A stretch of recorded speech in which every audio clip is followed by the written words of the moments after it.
तो Pakistan was running well as a state, though dictatorship था उनका 60s में। Pakistan was counted as one of the fast rising economies.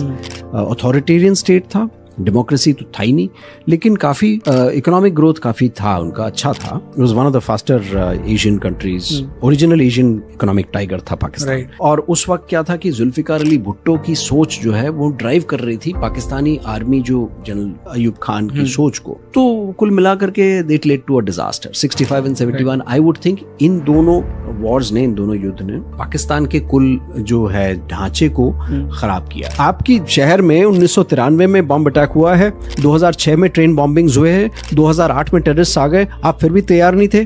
This is ridiculous and we must ask ourselves this question कि 1993 से लेकर के 2008 तक आपके शहर में, फाइनेंशियल कैपिटल ऑफ इंडिया में 3 बार टेररिस्ट लोग आकर के अटैक करके चले गए और आप 2008 में फिर भी आप सो रहे थे। इंडिया वर्सेस चाइना वॉर की बहुत बातें होती है। इनफैक्ट कुछ जियोपॉलिटिकल एनालिस्ट थे जिन्होंने कहा था 24 के पहले, क्योंकि जनरल असेंबली इलेक्शंस है, तो हम स्कर्मिशेस भी बहुत देखेंगे चाइना के साथ में, probably a full-fledged war भी देख सकते हैं, बट अब तक तो ऐसा कुछ हुआ नहीं है। Is there a possibility, let's say next 10 years में? देखिए, 2 न्यूक्लियर पावर नेशंस हैं, विश्व के टॉप इकोनॉमीज में है, फास्टेस्ट ग्रोइंग इकोनॉमीज हैं, इतनी बड़ी पॉपुलेशन है। मैं कहता हूँ कि दुनिया के 33% लोग तो इंडिया और चाइना में रहते हैं।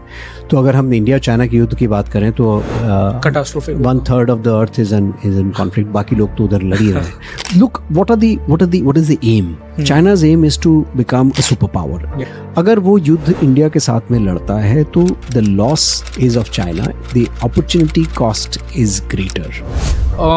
बहुत सारे लोगों को पता ही नहीं है कि 1967 में क्या हुआ था, बिकॉज एवरीवन नोस कि 62 में ठीक है हमारे ब्लंडर्स थे, वो जो उस वक्त का एडमिनिस्ट्रेशन था उन्होंने बहुत लाइटली लिया शायद चाइना को, उन्हें गेज नहीं कर पाए ठीक से, and that is why 62 happened. But लोगों को नहीं पता कि 67 में क्या हुआ।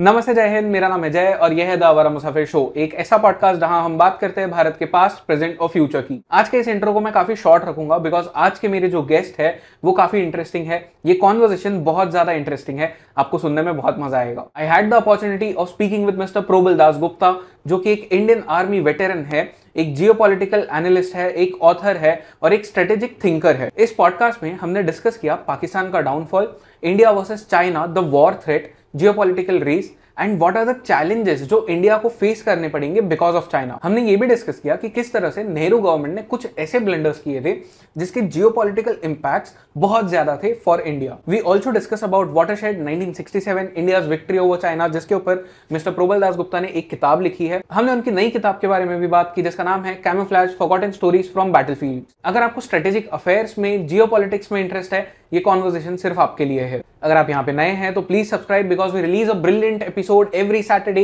And Wednesday at 5 PM.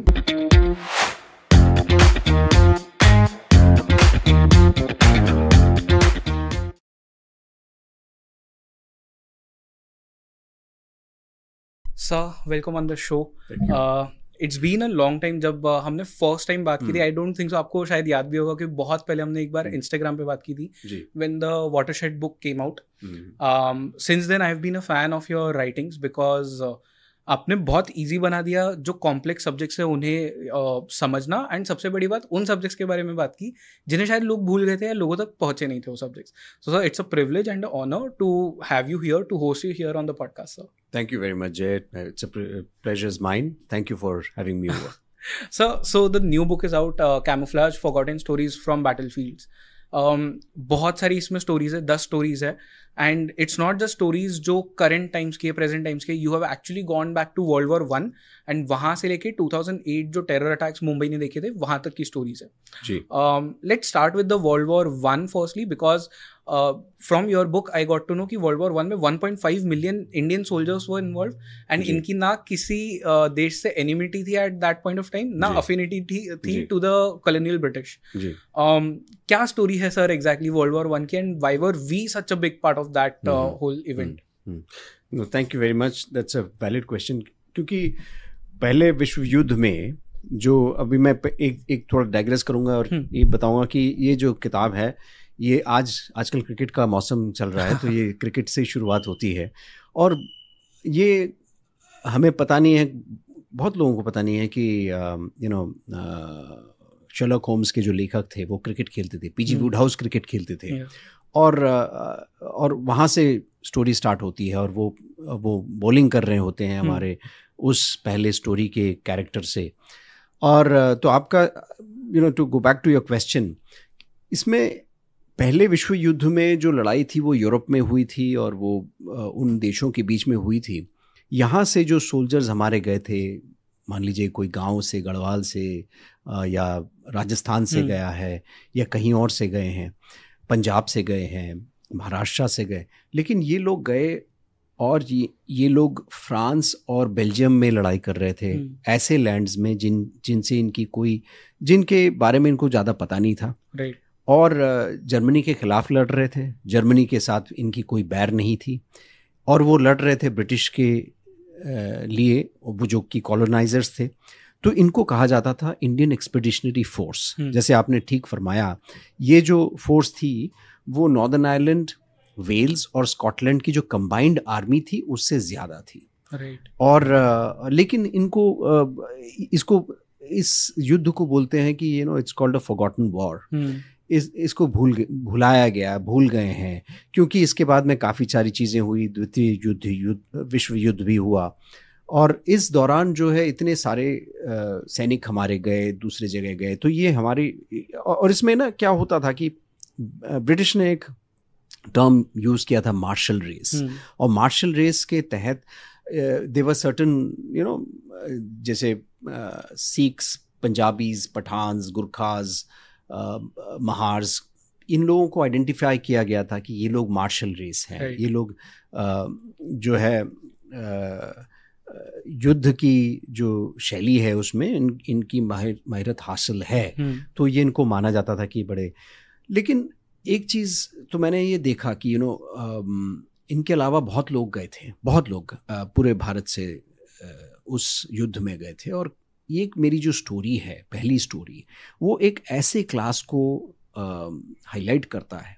देखिए, एक तो राजा महाराजा नवाब, इन लोगों ने पैसे भी दिए, फंड्स दिए, और जो गांव और दूर दराज इलाकों से जो सैनिक हमारे गए थे वो लड़ने गए थे, और वो लड़ रहे थे अपने रेजिमेंट के लिए, नाम नमक निशान। और लेकिन एक ऐसा क्लास था जो आज हम उनको कहेंगे कि प्रोफेशनल क्लास था, लेकिन मनीड क्लास था, प्रोफेशनल क्लास था। और वो क्लास के बारे में उन क्लास, वो ना तो राजा महाराजा थे, ना ही वो गांव से आ रहे थे। अर्बन एलिट्स बोल सकते हैं, प्रोफेशनल क्लास बोल सकते हैं। और उनकी कहानी है, मेरी जो एक कहानी है कि, और वो उस वक्त, देखिए उस वक्त क्या था कि राइट ब्रदर्स ने एयरप्लेन का आविष्कार किया था, और एयरप्लेन के आविष्कार करने के 10 साल के बाद ही ह्यूमन बीइंग्स एज सच, कि मनुष्य ने उसको इस्तेमाल कर लिया कि भाई वर्ल्ड वॉर में उसमें बम गिराएंगे हम लोग। तो और हमारे भारत के फाइटर पायलट्स उस वॉर में शामिल थे, जो भारत के पहले फाइटर पायलट थे, हरदीप सिंह मलिक साहब, या तो उसके बाद में लैडी रॉय। इनकी कहानी है ये। और ये कैसे वहाँ पे पढ़ने गए, ऑक्सफोर्ड कैम्ब्रिज में पढ़ते थे, ये क्रिकेट खेलते थे, कोई बॉक्सिंग करते थे, बॉक्सिंग ब्लूज थे इनमें से एक। तो इन्होंने लेकिन इनको खासा, इनकी जो नई इन्वेंशन थी, प्लेन चलाना है, प्लेन उड़ाना है, जब विश्व युद्ध छिड़ गई तो अब इन्होंने अप्लाई किया, और ये लोग, मैं पूरी कहानी तो नहीं बताऊंगा, लेकिन इसमें जो है ये लोग शामिल हुए।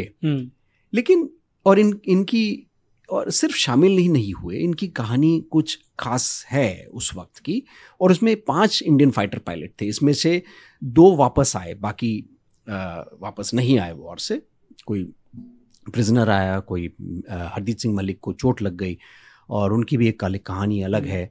उनके एडवर्सरी के साथ में मिलन, उनके साथ एडवर्सरी को मिलते हैं 65 साल बाद, वो कैसे होता है, क्या होता है, वो एक कहानी है। अभी आप जैसे फ्रांस में जाएंगे तो फ्रांस में एक जगह है जहाँ पर एक ग्रेव में जो एपिटाफ है, जो जहाँ पे लिखा रहता है कि किन की कब्र है, किन की ग्रेव है, वहाँ पे इंद्रलाल रॉय लैडी रॉय की जो एपिटाफ है वो फ्रेंच और बंगाली में, बांग्ला में लिखा गया है। ओके। हाँ, और here lies the bravest of the brave, उसको मतलब बांग्ला में क्यों लिखा है?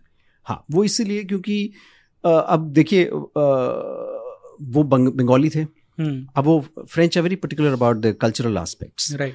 तो उन्होंने जो है वो so this is the intriguing part कि उन्होंने जो वहाँ पे लिखा है वो इंग्लिश में नहीं लिखा है, वो फ्रेंच में इसलिए लिखा है क्योंकि वो फ्रांस में उनका देहांत हुआ, और बांग्ला में इसलिए लिखा है बिकॉज वो बंगाली थे। Okay. So they didn't recognise the fact that he was, क्योंकि वो इंग्लिश फोर्सेस के लिए लड़ रहे थे। वो एक सटल मैसेजिंग भी होता है। और इसमें एक ये भी देखने वाली बात थी कि जब उनकी, और वो 10 दिन में उन्होंने 10 जर्मन एयरक्राफ्ट्स गिराए थे। वो उस विश्व युद्ध के एस थे, Indian S of the war. और एस उसको बोलते थे जो 5 डॉग फाइट या 5 से ज्यादा डॉग फाइट में विजयी हुए हों। तो उन्होंने 10 ऐसे डॉग फाइट्स में फतेह हासिल करी 10 दिन के अंदर, जुलाई 1918 में। और फिर उनका देहांत हो गया ऐसे ही डॉग फाइट में। 4 जर्मन प्लेन्स के खिलाफ लड़ रहे थे। और जब जिस जगह उनकी प्लेन क्रैश हुई उस जगह फिर जर्मन्स ने उनको एक सेरेमोनियल बेरियल दिया और फ्रेंच प्रीस्ट बुलाया। जर्मन्स ने क्यों किया? क्योंकि वो इलाका उस वक्त जर्मन्स ने कब्जा किया हुआ था। उनके छोटे भाई, उनके भाई भी विश्व युद्ध में थे, आर्टिलरी में थे उस वक्त, परेश रॉय। और तो ये कुल मिलाकर के बड़ा इंटरेस्टिंग टाइम था विश्व युद्ध में। और ये इसको अगर हम देखें, पैरेलल खींचें हिस्ट्री के साथ में, तो ये उस वक्त था जब इंडिया से मटेरियल्स, ह्यूमन रिसोर्सेज, फंड्स, सारा कुछ जो है डाइवर्ट होता था विश्व युद्ध के इंग्लैंड के इंटरेस्ट के लिए। राइट। और इसके चलते हमारे जो सैनिक भी वहाँ उनकी लड़ाई लड़े। तो ये we were fighting wars in distant lands, others wars. तो ये विश्व युद्ध का, और ये एक इतिहास का एक चैप्टर है, एक पन्ना है, जिसको हमको इसलिए दोहराना ज़रूरी है क्योंकि ये लोग शूरवीर थे, ये ब्रेव थे। ये एक कहानी इन्होंने वहाँ से स्टार्ट करी, ट्रेडिशंस की, करेज की, ब्रेवरी की, सेक्रीफाइस की, जो एक मिसाल है। और ये जो है फाउंडेशन ले करी उन्होंने कि बाद में जितनी भी युद्ध और conflicts and Wars, battles Indian army ने लड़ी हैं दुनिया भर में, और ये ट्रेडिशंस चलते आ रहे हैं रेजिमेंट्स में और दूसरी जगह। जैसे एक कहानी, और हम भूल गए हैं इनको। अभी मैं थोड़ी देर पहले आपसे कह रहा था कि हॉलीवुड ने एक पिक्चर बनाई 1917 सैम मेंडेस ने पिक्चर बनाई। अब वो पिक्चर की जो कहानी है वो उसी वक्त और उसी जगह पर इतनी सिमिलैरिटी उस पिक्चर की है एक हमारी कहानी, लांस दफादार गोविंद सिंह की कहानी के साथ में। लेकिन आप इसका दोनों अगर हम देखें, उन्होंने ये कहानी पर सैम मेंडेस के ग्रैंडफादर जो उस वक्त उस जगह पर थे, उन्होंने ये कहानी सुनी थी कि एक आदमी था जिन्होंने इस तरीके का एक आश्चर्यजनक काम किया था, जिसकी वजह से कई 100 सोल्जर्स, कई lives, hundreds of lives were saved. और उस कहानी के आधार पर जो एक वो होता है फॉग ऑफ वॉर कहते हैं, जिसमें कहानी उड़ती हुई आई थी सैम मेंडेस के ग्रैंडफादर के कानों तक। और उन्होंने सुनी थी कि कोई 2 आदमी गए थे, इन्होंने मैसेज दिया था और ऐसे हुआ था। अगर हम देखें, और मेरे रिसर्च में ये था कि इस जगह जहाँ पर हुआ था, जहाँ पर ये घटना घटी, वो घटना गोविंद सिंह के घटना के साथ में इतनी मिलती जुलती है। तो ये मतलब शायद हो सकता है कि 2 अलग अलग घटनाएं हैं, लेकिन देखने वाली बात यह है कि, और ये भी हो सकता है कि शायद एक ही कहानी हो और सैम मेंडेस ने उनकी कहानी सुनी है। लेकिन बात यह है कि उन्होंने पिक्चर बनाई और हम भूल गए। राइट। और ये भी है कि हॉलीवुड में इतनी सारी पिक्चरें बनी है, फर्स्ट वर्ल्ड वॉर की है, सेकेंड वर्ल्ड वॉर की है, लेकिन उसमें इंडियन सोल्जर को दर्शाया नहीं गया है। ठीक है, वो भी भूल गए। तो उनका इंटरेस्ट रहा है कि वो दिखाएं वाइट मैन को as a hero, as the protagonist. लेकिन हमने भी कहीं उसको रेज नहीं किया है, ना ही हमने बताया है, दर्शाया है। सेकेंड वर्ल्ड वॉर की भी एक कहानी है जो प्रिजन के माध्यम से वो सेकेंड वर्ल्ड वॉर को देखते हैं, तो एक वो भी कहानी है। तो वो लड़ने के लिए जाते हैं, वो अफ्रीका में जाते हैं, यूरोप में जाते हैं। तो ये हर जगह आप देखेंगे तो विश्व युद्ध 1 और 2 में जो भारतीय सैनिक है उसका एक अहम रोल रहा है कि इन युद्धों में, इन वॉर्स में एलाइज की विक्ट्री को अगर हम देखें तो भारतीय सैनिक का और भारतीय फौज का एक बहुत अहम उसमें हिस्सा रहा है। राइट। हमने बात की वर्ल्ड वॉर 1 की। वर्ल्ड वॉर 1 मतलब जब मैं मिलिट्री हिस्ट्री, भारत की मिलिट्री हिस्ट्री पढ़ता हूँ तो अ लॉट ऑफ फैमिलीज, जैसे हम बात कर रहे थे कि 7 जनरेशंस आर्मी में ही है, 5 जनरेशंस आर्मी में। किस तरह से उन वर्ल्ड वॉर्स ने हमारी आर्मी को शेप किया, किस तरह से अफेक्ट किया हमारे आर्मी को? जी, तो अभी जैसे पिथौरागढ़ जो जगह है गढ़वाल में, अभी पिथौरागढ़ में एक गांव है जिसके अभी पिथौरागढ़ फोर्ट में एक दीवार के ऊपर एक एक मार्बल प्लाक है। वो मार्बल प्लाक में जो है उसमें आप देखेंगे, उसमें लिखा हुआ है कि 1005 लोग एक गांव से 1005 लोग विश्व युद्ध में गए थे, फर्स्ट वर्ल्ड वॉर में, और उसमें काफ़ी लोग वापस नहीं आए। उसके 3-4 साल बाद थर्ड एंग्लो अफगान वॉर, जो तृतीय वॉर हुआ, उसमें भी वो इसी गांव से लोग गए थे। और उसमें एक थे ऑनरी कैप्टन रुद्रबीर सेन। मैं आपको बता रहा हूँ कि क्यों, why is your question relevant here. अभी रुद्रबीर सेन इन्वॉल्व थे उस युद्ध में। 90 साल बाद रुद्रबीर सेन के ग्रैंडसन, आपके जो मुंबई 26/11 अटैक्स में जो नरीमन हाउस का जो मसला था, नरीमन हाउस में जो टेररिस्ट बैठे हुए थे, उनके खिलाफ एक्शन और उनके खिलाफ काउंटर टेररिज्म एक्शन लीड करने के लिए उनके ग्रैंडसन कर्नल संदीप सेन को एनएसजी से बुलाया गया था। तो ये अगर हम देखें कि ये जो जनरेशनल सागा है, अगर गोविंद सिंह की बात करें, जो lance Daffadar Govind Singh Victoria Cross जिनकी कहानी है किताब में, अब उनकी जब उनके लड़के, उनके ग्रैंडसन, वो सब फौज में रहे हैं। उनके ग्रैंडसन जो है वो 5 साल के थे जब इनका लांस दफादार गोविंद सिंह का देहांत हुआ, लेकिन उनकी जो इंस्पिरेशन है वो उनके ग्रैंडसन को काफ़ी प्रेरित किया है। वो ग्रैंडसन उनके फौज में उन्होंने ही रिटायर्ड एज अ कर्नल थोड़े साल पहले। तो ऐसे कई इंस्टेंसेस हैं जहाँ पे तीसरे जनरेशन, चौथे जनरेशन, पांचवें, तो ये एक ट्रेडिशन जो है, एक यूनिक ट्रेडिशन है इंडियन आर्मी का। और इस वजह से जो है हिस्ट्री को, अगर हम इतिहास को देखें कि देश का इतिहास और ये बैटल्स के इतिहास जो है साथ में चलती हैं, और साथ में इनको जो धागा बांधता है वो एक ये जनरेशनल सो है, सागा है। जनरेशंस जो हैं spanning across centuries, you will find कि लोग फैमिलीज से कई उनके दूसरे लोग भी जो है सर्व करते हैं। तो ये एक इंस्पिरेशन है, एक ट्रेडिशन है जिसको बरकरार रखा हुआ है, एक proud tradition. In fact colonel Sandeep Sen के बारे में हम थोड़ी देर बाद वापस बात करेंगे, क्योंकि आपने जैसे कहा था रैगटैग टीम थी उनकी एक, जी, which is fascinating in itself.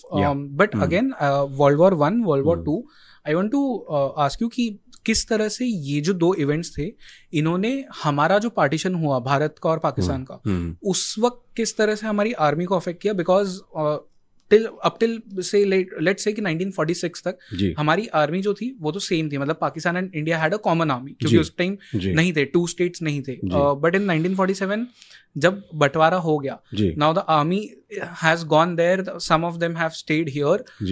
किस तरह से उस पूरे सिनेरियो में अफेक्ट हुआ है? देखिए, फौज इंडिया और पाकिस्तान के जो थी, एक टाइम पे सिमिलर जो है ट्रेडिशंस इंग्लिश फौज से आई थी, तो 1947 के बाद में सिमिलर फौजें थी। अब मैं चलता हूँ कि इसका जो पॉलिटिकल जो इकोसिस्टम है इंडिया में और पाकिस्तान में, उन्होंने किस तरीके से फ़ौज को चेंज किया। कि फ़ौज आते ही इंडिया में फ़ौज का एक अलग रोल था, लेकिन जो कहते हैं ना कि पॉलिटिकल रोल वाज द फौज did not have a political role in India. लेकिन पाकिस्तान में पॉलिटिकल रोल आया, डिक्टेटरशिप आया, मिलिट्री डिक्टेटरशिप आया, और इसके चलते फौज की जो लोकल फौज की प्रैक्टिसेस, फौज की ट्रेडिशंस थोड़ी अलग होती गई। 1971 में उसके पहले जब मैं कह रहा था कि जब प्रेसिडेंट अयूब खान ने संभाला, मोर्चा संभाला as a president, then Yahya Khan आए, तो फौज पाकिस्तान में काफ़ी पॉलिटिकल होता चला गया है। इंडिया में एक मेन अहम बात यह है कि फौज has always remained apolitical, and which is why we have been able to maintain that kind of ethos, that kind of focus, because हमारा कोई फौज में वो नहीं रहा है, the political this thing has not been there, stake holding। एक तो ये 1971 में पाकिस्तान जब when Pakistan was defeated in that war in 1971, उसके बाद में पाकिस्तान ने फ़ौज के अंदर काफ़ी चेंजेस लाए, उसमें रिलीजन ले आए, काफ़ी चीज़ें चेंज तब्दील करी पाकिस्तान में, जिसकी वजह से पाकिस्तानी फ़ौज और इंडियन फ़ौज में काफ़ी अंतर हुआ है। इंडिया की फ़ौज में कारगिल एक ग्रेट एग्जाम्पल है कारगिल, जिसमें हर ऑपरेशन को एक यंग ऑफिसर ने लीड किया है। इंडियन आर्मी एक ऐसी आर्मी है जिसमें जो ऑपरेशंस है और जो भी एक्शन है, उसमें एक यंग ऑफिसर ही लीड करता है। और यंग ऑफिसर कारगिल में कितने यंग ऑफिसर्स वहाँ पे शहीद हुए, तो इस चीज़ को दर्शाता है कि इंडियन आर्मी में जो कनेक्ट है एक ऑफिसर और जवान के बीच में, वो काफ़ी क्लोज रहा है। वो इसलिए रहा है because the Indian army has been apolitical and it is also followed the traditions and has followed that, that is something that has. और जैसे आप देखेंगे कि मैंने अभी थोड़ी देर पहले बताया कि विश्व युद्ध में जो जिस तरीके से जो बॉन्ड था ऑफिसर्स एंड जवान के बीच में, वो 1965, 67, 72, 71, सो हर जगह, हर ऑपरेशंस में, सियाचिन ऑपरेशंस में, तो हर ऑपरेशंस में एक बॉन्ड रहा है। और जो इंडियन आर्मी की एक अलग एक आइडेंटिटी है, उसको बरकरार रखा है, which is a very very major important thing. So probably हम इस जो नेक्स्ट क्वेश्चन है मेरा, उसको शायद हम जियोपॉलिटिकल लेंस से टाई अप कर सकते हैं जी। आई वांट टू नो, क्योंकि पाकिस्तान का आज अगर हम जो स्टेट ऑफ देयर अफेयर्स देखें, उनका पॉलिटिकल अफेयर्स देखें, the country is in shambles, मतलब रूइंस में है वो कंट्री, उनके बहुत इश्यूज है, एंड प्रोबेबली शायद इसीलिए क्योंकि पॉलिटिकल स्टेबिलिटी कभी नहीं थी वहाँ पे, एंड द आर्मी बिकेम, जैसे आपने कहा कि एक पॉलिटिकल रोल ले लिया, whereas in India army has stayed apolitical, but ऐसा क्यों हुआ exactly, what was the reason? Because जैसे हमने कहा 1914 वर्ल्ड वॉर 1, वर्ल्ड वॉर 2 की जब हम बात करें, तो सेम आर्मी, सेम लोग थे, बिल्कुल उनके इथॉस भी सेम ही थे, एक जो तरीका होता है to fight a war, to behave with anyone, वो सेम ही था, literally the ethics were same. After 47 ऐसा क्या हो गया कि वहां पे जो लोग गए उनकी आर्मी में, दे कंप्लीटली चेंज्ड, एंड जो भारत की आर्मी थी, they had a completely different mindset. ऐसा क्या हुआ? सो जैसे मैंने बताया कि पाकिस्तान में जो इनिशियल पॉलिटिकल, अभी थोड़ा डाइग्रेस करेंगे कि जो इलेक्शंस थे, तो एक इलेक्शन ऐसा आया जिसमें अयूब खान जो जनरल साहब थे पाकिस्तान के, उनका मुकाबला था फातिमा जिन्ना के साथ में। और वो तब वो फातिमा जिन्ना इस जिन्ना की जो बहन थी हाँ, तो there was a big this thing, and I think there was also the political side of Pakistan was not very strong at that time। और उस वक्त एक नया नेशन था, फ्लक्स में था, और पूरी तरीके से तैयारी नहीं कर पाया कि किस तरीके से नेशन को चलाएंगे। उन्होंने नेशन को फॉर्म किया था रिलीजन के आधार पर, जो आधार था वो आधार ही गलत था, जिसके वजह से पाकिस्तान में मिलिट्री डिक्टेटरशिप जल्दी आया। और पाकिस्तान में मिलिट्री डिक्टेटरशिप 1958 में, if I correct about the year, 1958 में 1958 में आया। और अयूब खान जब प्रेसिडेंट बने, I must put it on record that Pakistan की इनिशियल इकोनॉमिक ग्रोथ काफ़ी अच्छी थी 1960 के दशक में, लेकिन उनका पतन कहाँ से शुरू हुआ? जब उन्होंने सोचा, अभी जुल्फ़िकार अली भुट्टो जो यहाँ से इंडिया से पाकिस्तान गए थे और उनके फादर जो थे यहाँ पे इंडिया में एक नवाब के मिनिस्टर थे और उनको यहाँ से वो पाकिस्तान चले गए थे। उनके दिमाग में ये था कि मुझे इंडिया से निकाला गया है, तो he was always under this impression that we must take revenge on India. Right. तो Pakistan was running well as a state, दो डिक्टेटरशिप था उनका, लेकिन 1960 में 60s में Pakistan was counted as one of the fast rising economies. Authoritarian state था, democracy तो था ही नहीं, लेकिन काफ़ी इकोनॉमिक ग्रोथ काफ़ी था उनका, अच्छा था. It was one of the faster Asian countries. Original Asian economic tiger था पाकिस्तान. Right. लेकिन पाकिस्तान के अंदर वही था कि कश्मीर लिया जाए, ये लिया जाए. तो 65 में जो उन्होंने अटेम्प्ट किया कश्मीर के ऊपर, और कश्मीर को चाइना के साथ में, जो मेरी बुक में है, पिछले वाले बुक में, तो हाँ जी, तो उसमें तो वहाँ से उनकी सोच जो है एक वन डायमेंशनल होती गई, और उस सोच ने पाकिस्तान को इस जगह पर खड़ा किया 1971 में, जब बंटवारा उनका हो गया दो हिस्सों में. तो ये मेरे ख्याल से the army's role in the political framework of Pakistan, the politicians ambition of कि taking some kind of revenge, if they had not gone towards that direction कि Kashmir and all of that, and और उस वक्त क्या था कि जुल्फिकार अली भुट्टो की सोच जो है वो ड्राइव कर रही थी पाकिस्तानी आर्मी, जो जनरल अयूब खान की सोच को. तो कुल मिला करके it led to a disaster. 65 and 71, I would think इन दोनों वॉर्स ने, इन दोनों युद्ध ने पाकिस्तान के कुल जो है ढांचे को ख़राब किया, क्योंकि उसके बाद में फिर वो 71 में बंटवारा हो गया. तो फिर ऐसा लगा कि भाई कहीं हमने कुछ करना है.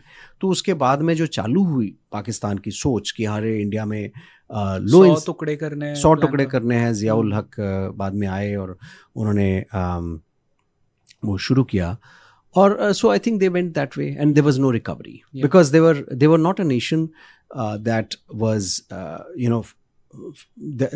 एक तो they were founded on the basis of religion. After that they were doing well in the 60s, but their whole approach was to take revenge on India, and some of the individuals who were involved, I'm not saying everyone, but there was Zulfikar Ali Bhutto जिनकी एक सोच थी, अयूब खान की सोच थी, याया खान की सोच थी. तो कुल मिलाकर के 1971 में जब ये पूरा इनका बंटवारा हो गया, तो वहाँ मेरे ख्याल से it was a culmination point. And that is when the nation started to go down a different path. Right. So is it safe to say कि उनका downfall का जो reason था, it was कि उन्होंने भारत से हमेशा compete करने की कोशिश की at every point, मतलब sports हो, military हो, politics हो, religion भी हो, in fact they were always competing with Bharat कि इनसे better होना है हमें या इन्हें पछाड़ना है. This was the thinking. I think one was because they believed that जो 47 में 1947 के बाद में उनको लगा कि Kashmir was the major focal point, और 71 के बाद में मेरे ख्याल से उनका ये था कि हम 2 गोल से पीछे हैं. तो एक दिमाग पे उनका बैठा रहा. एक बात मैं ये कहना चाहूँगा कि 1971 के बाद में ज़ियाउल हक जो पाकिस्तान के चीफ थे, उन्होंने जो वहाँ पे जो नए ऑफिसर्स आए 1970s में, अभी आप देखेंगे कि 1990s में, हम जियोपॉलिटिक्स की हम बात कर रहे हैं, जो अफ़गानिस्तान में जब तख्ता पलटा और ये तालिबान अफ़गानिस्तान में पावर में आए, तो 1990 के दौरान, जो शुरू के 1990s की अर्ली दशक, जब तालिबान पूरी तरीके से पावर में आ चुका था, और पावर में किस लिए आया था, ISI का रोल बड़ा उसमें काफ़ी अहम रोल था तालिबान का, कि को फंड करने में और पूरे उस इलाके में मिलिटेंट ग्रुप्स को पनपने देने में. तो जो 1971 के बाद जो ऑफिसर्स पाकिस्तान में कमीशन होके आए पाकिस्तानी फ़ौज में, वो जो 1990 के दशक में उन्होंने काफ़ी सीनियरिटी हासिल करी, और ये जो नए आए 1970 के बाद में, इनको ना एक क्या हुआ कि इनको एक रिलीजियस डायरेक्शन उनका रहा है, जिसके वजह से the whole Pakistani army became a very radicalized army by the 90s, because यही लोग जो post 1971 के बाद आए हैं पाकिस्तानी आर्मी में, इनको इनके माइंडसेट में लगाया गया कि भाई रिवेंज लेना है, we have to do something, our nation has got divided. तो ये radicalization of the army which the Pakistani army has suffered from is one of the major deterrents. और यही आर्मी पावर में रही है, यही आर्मी रेडिकलाइज्ड है, और यही आर्मी 1970 के बाद में जितने भी ऑफिसर्स आए 1990 में, तब तक आते आते ये इतने रेडिकलाइज्ड हो गए हैं रिलीजियस रेडिकलाइजेशन के चलते, कि इनकी सोच जो है has become very different from what the Pakistani army perhaps would have been जो 1960 के दशक में, 1950 के दशक में, जैसे आप कह रहे हैं कि एक ही आर्मी, और एक ही आर्मी अब वो अलग अलग दिशाओं में वो चल पड़े. तो इस तरीके से जो एटलीस्ट लीडरशिप पाकिस्तान का जो है काफ़ी पॉइजनड हो गया था because of religion, because of radicalization of the फौज एंड एज आई सेड, और पॉलिटिकल एम्बिशंस और रेडिकलाइजेशन अगर दोनों कंबाइन किया जाए तो एक खतरनाक कॉम्बिनेशन नजर आता है. सो जिस तरह से हमने देखा है कि पाकिस्तान में कई बार कू अटेम्प्ट्स हुए हैं, बहुत सक्सेसफुल भी हुए हैं कुछ कू अटेम्प्ट्स में. इंडिया में कभी कू अटेम्प्ट्स सुने ही नहीं है मैंने, एटलीस्ट अगर कोशिश हुई भी है तो बाहर तो कभी न्यूज़ नहीं आई है. What is the truth? कभी हुआ है अटेम्प्ट या ये कभी माइंड में ही नहीं था आर्मी के? नहीं, मुझे तो नहीं पता है कोई. I don't think there has been any coup attempts in India, never. कई बार एक आधा जगह कहीं ना कहीं कोई बोलता है, पर वो सब चीज़ें जो है कंजक्चर पे है. वो कहीं इसमें कोई, मेरा ओपिनियन ये है कि कोई अटेम्प्ट इंडिया में नहीं हुआ है.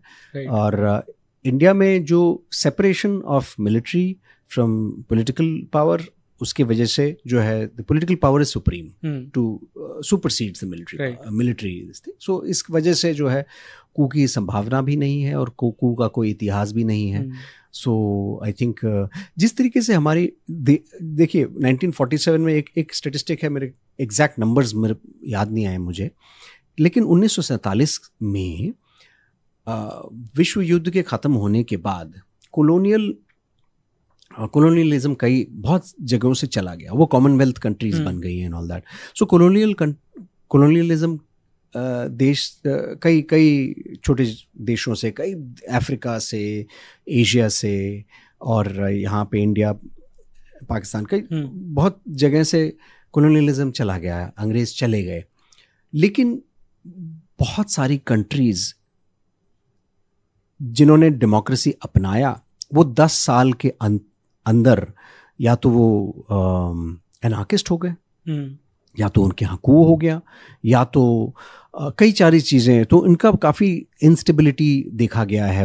पहले जो 20 साल जिन्होंने डेमोक्रेसी चलाया है, वो चलाने के बाद में उन्होंने वो डेमोक्रेटिक स्टेट्स रहे हैं. तो पाकिस्तान 1958 लाइक ऐसे 11 साल के बाद में डेमोक्रेसी खो दिया इन्होंने. तो ऐसे बहुत सारे देश हैं जो उन्होंने, जहाँ से कोलोनियलिज्म से उन्होंने फ्रीडम अपनी पाई, लेकिन वो ज़्यादा दिन डेमोक्रेसी रख नहीं पाए. इंडिया का एक ये श्रेय हमारे पॉलिटिकल लीडर्स को भी जाता है कि उन्होंने जो डेमोक्रेसी का जो ढांचा बनाया, वो ढांचे के चलते ये डेमोक्रेसी की जो स्टेबिलिटी है, जिस तरीके से इकोसिस्टम फंक्शन करता है, चाहे आपका कॉन्स्टिट्यूशन हो, इलेक्शन कमीशन हो, सारी चीज़ें, सुप्रीम कोर्ट्स हो, वो अपने अपने इंडिपेंडेंस के से इन्होंने फंक्शन की है. There have been blips, there have been times where you can say emergency was a time which was different. लेकिन we as a nation, India is so strong, Bharat is such a strong nation कि कोई भी छोटी blips जो हैं, छोटी चीज़ें जो हैं, इसमें इस बड़े नेशन को हिला नहीं सकता है. And that is because of the foundation, that is because of the way we run today as well. दोनों चीज़ें. I think so. चर्चिल ने बोला था ना कि once the British leave, Bharat will be in civil war. वैसे माहौल हो जाएंगे जी. Because सबने यही सोचा था कि one side you have the Hindus, the other side you have the Muslims, फिर उसके बाद में Sikhs है, you have Christians here, and so many religions live in one place. तो बहुत natural था वो सोचना भी, क्योंकि कैसे आप एक दूसरे से बना के रखोगे. बट बिकॉज जैसे आपने कहा कि हमारे जो कोर वैल्यूज थे, they have always stayed strong, and which is why Bharat is where it is today, and Pakistan is where it is today. Yeah, I think that is it's important to have a very strong system of democracy which we have maintained over the years. Yeah. Sir आपकी दूसरी किताब 1967 के बारे में, watershed जो था उसके बारे में, बहुत सारे लोगों को पता ही नहीं है कि 1967 में क्या हुआ था, बिकॉज एवरीवन नोज कि 62 में ठीक है हमारे ब्लंडर्स थे, वो जो उस वक्त का एडमिनिस्ट्रेशन था उन्होंने बहुत लाइटली लिया शायद चाइना को, उन्हें गेज नहीं कर पाए ठीक से, and that is why 62 happened. But लोगों को नहीं पता कि 67 में क्या हुआ था। जी if you could give them a brief of कि 67 watershed क्या था exactly, and then I'll ask you the follow-up questions for this. Ji so watershed 1967 एक ऐसी लड़ाई है जिसमें इंडिया के 1962 में जो रिवर्सेस हुए थे, सेटबैक्स हुए थे 1962 इंडो चाइना वॉर में, इंडिया चाइना वॉर में, तो उसके 5 साल के अंतराल के बाद इंडिया ने चाइना को 2 युद्ध जो नथुला और चोला में लड़े गए थे उन 2 युद्ध में मात दी, और उस मात देने का आउटकम क्या हुआ कि 50 साल तक चाइना और इंडिया के बीच में कोई युद्ध नहीं हुआ। 1975 में एक पेट्रोल थी इंडिया की जिसको एम्बुश किया गया था, उसमें 4 लोग मारे गए थे, और ये गलवान में जो 2020 में कहानी हुई थी। 2020 तक over half a century of tentative peace, I would say. Tentative peace क्यों? क्योंकि इंडिया एंड चाइना बहुत अच्छे दोस्त नहीं हैं, लेकिन ये जो मैं कहता हूँ कोऑपरेशन, कॉन्फ्लिक्ट एंड कंपटीशन, इसमें इसके इर्द गिर्द ही इंडिया चाइना रहा है। कोऑपरेशन कम रहा है, conflict and competition in trade and commerce, conflict in political and military positions, तो ये चलता आ रहा है, लेकिन कोई युद्ध नहीं हुआ 50 साल तक। और अगर हम देखें क्यों नहीं हुआ, इसमें कई कारण है, लेकिन अगर हम उसको डेट के हिसाब से मार्कर खोजें तो 1967 में वो जो हमने समाप्त करी चाइना के एम्बिशंस को। और ये सच है कि 1967 के बाद 4 साल बाद जब इंडिया और पाकिस्तान का युद्ध हुआ 1971 में, तो चाइना ने उसमें हस्तक्षेप नहीं किया। इसमें कई कारण है कि जैसे देखिए इंडिया और सोवियत यूनियन के बीच में पैक्ट हुआ था कि कोई तीसरा नेशन हमको हमारे ऊपर कोई आक्रमण करेगा तो हम एक दूसरे की सहायता करेंगे। सोवियत यूनियन ने उस वक्त किया भी था, जब यूएस ने अपनी नेवी भेजी थी, आई फॉरगॉट द नेम, एक टर्म था उसके लिए, हाँ, जो 7th फ्लीट भेजी थी यूएस ने, तो सोवियत यूनियन ने व्लादिवोस्टॉक से सबमरीन्स भी भेजी थी, जिन्होंने 7th फ्लीट को रोक दिया था। और अभी पिक्चर भी आ रही है 1971 में general field marshal Sam Manekshaw के ऊपर। तो 1971 में एक सवाल ये उठता है और कि चाइना ने क्यों हस्तक्षेप नहीं किया, क्यों इंटरफेयर नहीं किया 1971 की युद्ध में। तो इसमें सोवियत यूनियन के साथ में हमने पैक्ट किया था। सोवियत यूनियन ने अपनी फौजें जो है चाइनीज़ बॉर्डर पे लगा रखी थी, जिसकी वजह से चाइना अपने फौजों को वहाँ से उठा करके इधर नहीं ला पाया। उसके अलावा 1967 ने चाइना को ये सबक सिखा दिया था कि चाइना जो है 1962 में जिस तरीके से इंडिया के पे आक्रमण किया था और जिस तरीके से उन्होंने सफलता हासिल करी थी, वो अभी पॉसिबल नहीं था। और बहुत बार आज हम आज की डेट में हम बात कर रहे हैं, और हेनरी किसिंजर का देहांत हुआ है। हेनरी किसिंजर उस वक्त यूएस के फॉरेन सेक्रेटरी हुआ करते थे, और हेनरी किसिंजर ने चाइनीज़ एम्बेसडर्स को बहुत ज़्यादा उनके ऊपर दबाव डाला। चाइनीज़ जो एम्बेसडर थे यूनाइटेड नेशंस में, उनको एक ब्रुकलिन में एक सेफ हाउस में 2 गाड़ियाँ, काली गाड़ियाँ आई और वहाँ से निकले हेनरी किसिंजर और चाइनीज़ एम्बेसडर, और वो बिल्डिंग के अंदर घुसे, उन्होंने गुफ्तगू उनके बीच में हुई, और हेनरी किसिंजर वापस जाते हैं, प्रेसिडेंट निक्सन को बोलते हैं कि प्रेसिडेंट निक्सन पूछते हैं कि आपने चाइनीज़ को बोला कि इंडिया के ऊपर थोड़ा प्रेशर डालें, तो वो क्या बोले? बोलते वो सब मान गए हैं, क्योंकि चाइनीज़ सिर्फ ऐसे मुंडी हिला करके चले गए थे, वो माने नहीं थे। वो एशियन तरीका था कि हमने सुना आपने क्या कहा। तो उसके बाद में चाइना के ऊपर काफ़ी प्रेशर डाला गया कि आप हवाई जहाज उड़ाइए, इंडिया के ऊपर प्रेशर डालिए, क्योंकि अमेरिकन्स को लगता था कि चाइना से इंडिया डरता है। लेकिन ये उन्होंने 1967 की लड़ाई के बारे में पढ़ा ही नहीं था, और उनका जो ओपिनियन था वो 1962 की लड़ाई के ऊपर बेस था। और नेविल मैक्सवेल ने किताब लिखी है 1962 की लड़ाई की, बड़ी फेमस किताब है।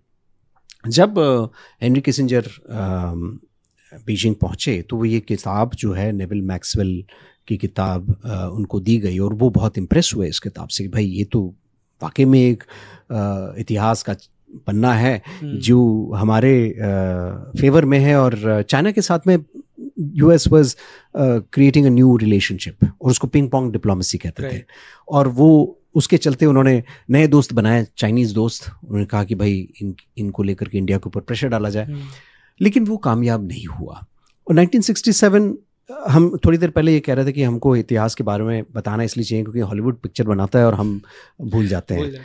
और इस वाटरशेड 1967 का एक और एम यही था कि लोगों को ये बताया जाए। आप कह रहे थे 1967 के बारे में लोगों को पता ही नहीं था। और ताज्जुब की बात यह है कि 53 साल लगे 1967 की कहानी बताने में। वाटरशेड 1967 पहली किताब है भारत के चाइना के ऊपर विजयी होने की कहानी को लेकर के। और ये कहानी उसके पहले किसी भी किताब ने लिखा ही नहीं है।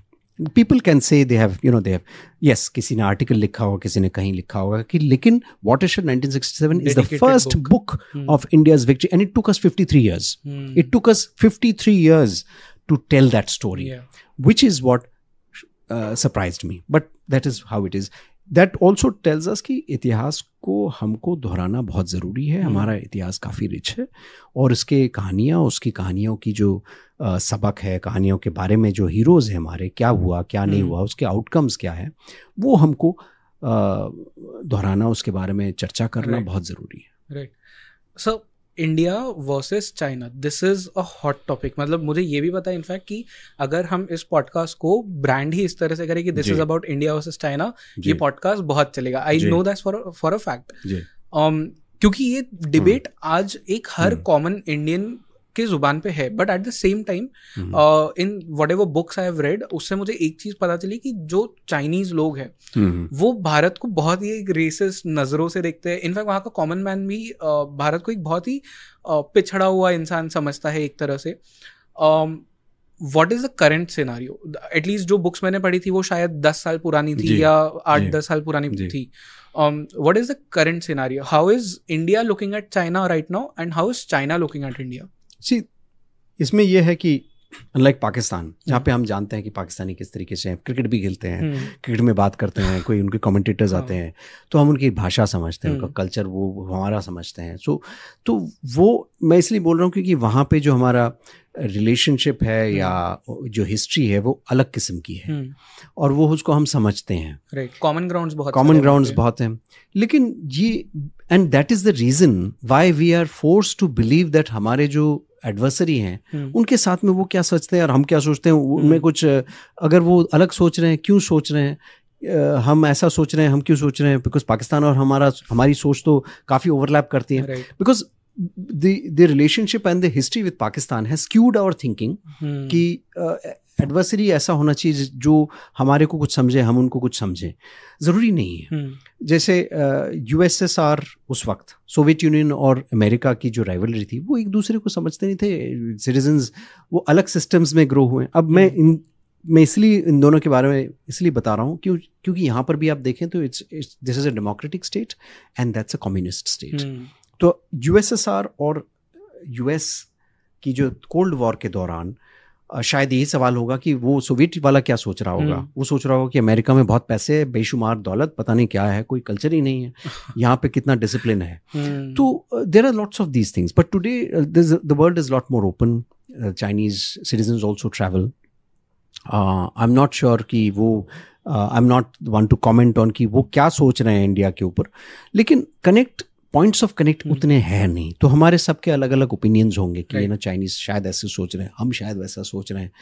हमारी जो इम्प्रेशन है of Chinese people and this thing is only from what we hear. उनके जो नेता हैं, उनके लोग हैं, पर अभी in recent times Chinese entrepreneurs have also come about, काफ़ी लोग आए हैं, पर उनका जो ओवरऑल एक जो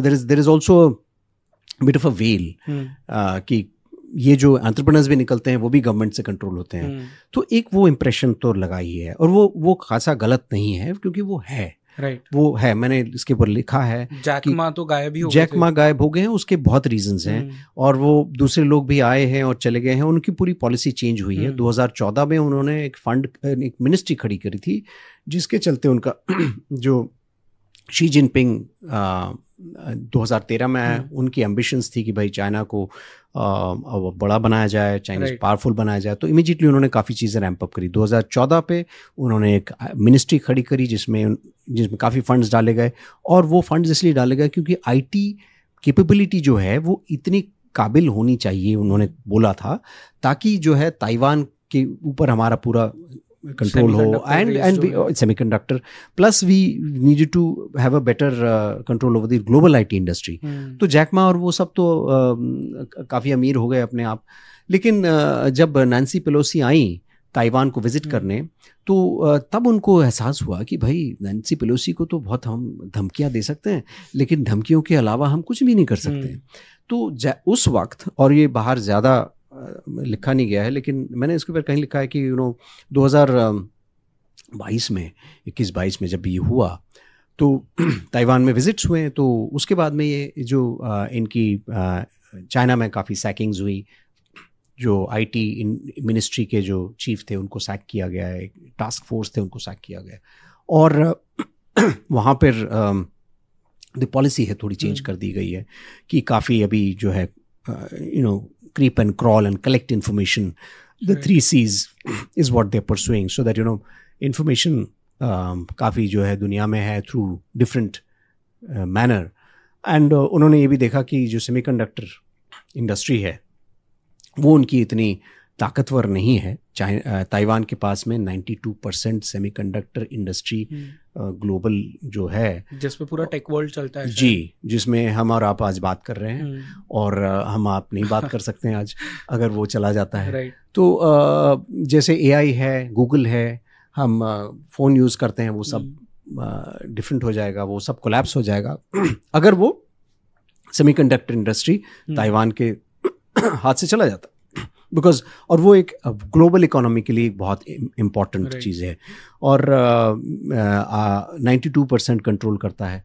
तो चाइना को भी ये पता है कि अगर चाइना ताइवान के ऊपर आक्रमण करता है तो एक प्लान बी भी है। वो प्लान बी ये है कि ताइवान के जितने सेमीकंडक्टर फैसिलिटीज़ हैं उनको ख़राब कर दिया जाएगा before China takes control, but that will also hurt the global economy.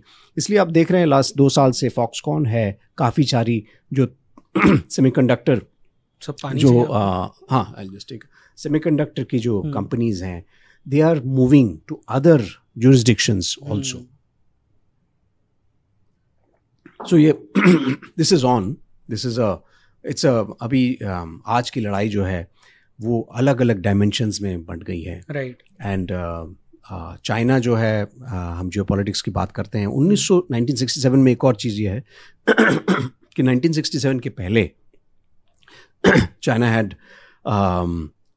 had won the wars before that. 1953 1953 में कोरियन वॉर में चाइना का दबदबा काफ़ी भारी था, और उसमें जो लड़े थे वो चाइना के जो लॉन्ग मार्च माओ के जो जितने लोग थे वो काफ़ी एक्सपीरियंस थे कि लंबी लड़ाई लड़ने के लिए, और वो उन्होंने 1953 में कोरिया के खिलाफ नहीं, कोरियन वॉर में जो अमेरिकन सोल्जर्स के खिलाफ लड़ी थी, उसमें काफ़ी अपने आप का अच्छा अकाउंट दिया था। बहुत अच्छी चाइना की रेपुटेशन थी as a battle unit. And 1962 में फिर चाइनीज फोर्सेस ने अपना अच्छा एक अकाउंट दिया था। तो इसके बाद 1967 में जब उनकी हार हुई, 2 बैटल्स में हुई, 2 छोटे बैटल से, लेकिन उसका जो इम्पैक्ट रहा है कि 1967 के बाद में China has not von a single war और अ बैटल। 1969 में उसूरी के तट पे चाइना के फोर्सेस को रशियन फोर्सेस ने मात दी। 1978 में वियतनाम के साथ में उनका जो काफ़ी सेटबैक्स हुआ है वो हम जानते हैं। और उसके बाद में चाइना जो है किसी भी जगह युद्ध में लड़ी उतरा है, उनका अप्रोच जो है, उनका रवैया जो है काफ़ी अलग रहा है, वो पॉस्चरिंग का रहा है। पॉस्चरिंग करिए, पॉलिटिकल पॉस्चरिंग करिए, 9 डैश लाइन बनाइए जहाँ पे आप उनकी एक वुल्फ वॉरियर डिप्लोमेसी वो चल रहा है। और एस्पियोनाज बहुत पहले से है। एस्पियोनाज 1986 में एक CIA साइट में ये पाया गया कि एक चाइनीज मोल था और वो she was hired and CIA headquarters and वो जो है 30 साल तक इंफॉर्मेशन पास कर रही थी। 30 साल जी, 1956 से वो वहीं पे थी। तो चाइनीज नज़रिया, चाइनीज सोच जो है कि चाइना को एक विश्व का एक सेंटर बनाना है, एक वो उनके 1949 में जब न्यू चाइना आया तो तब से उनका वही एम रहा है।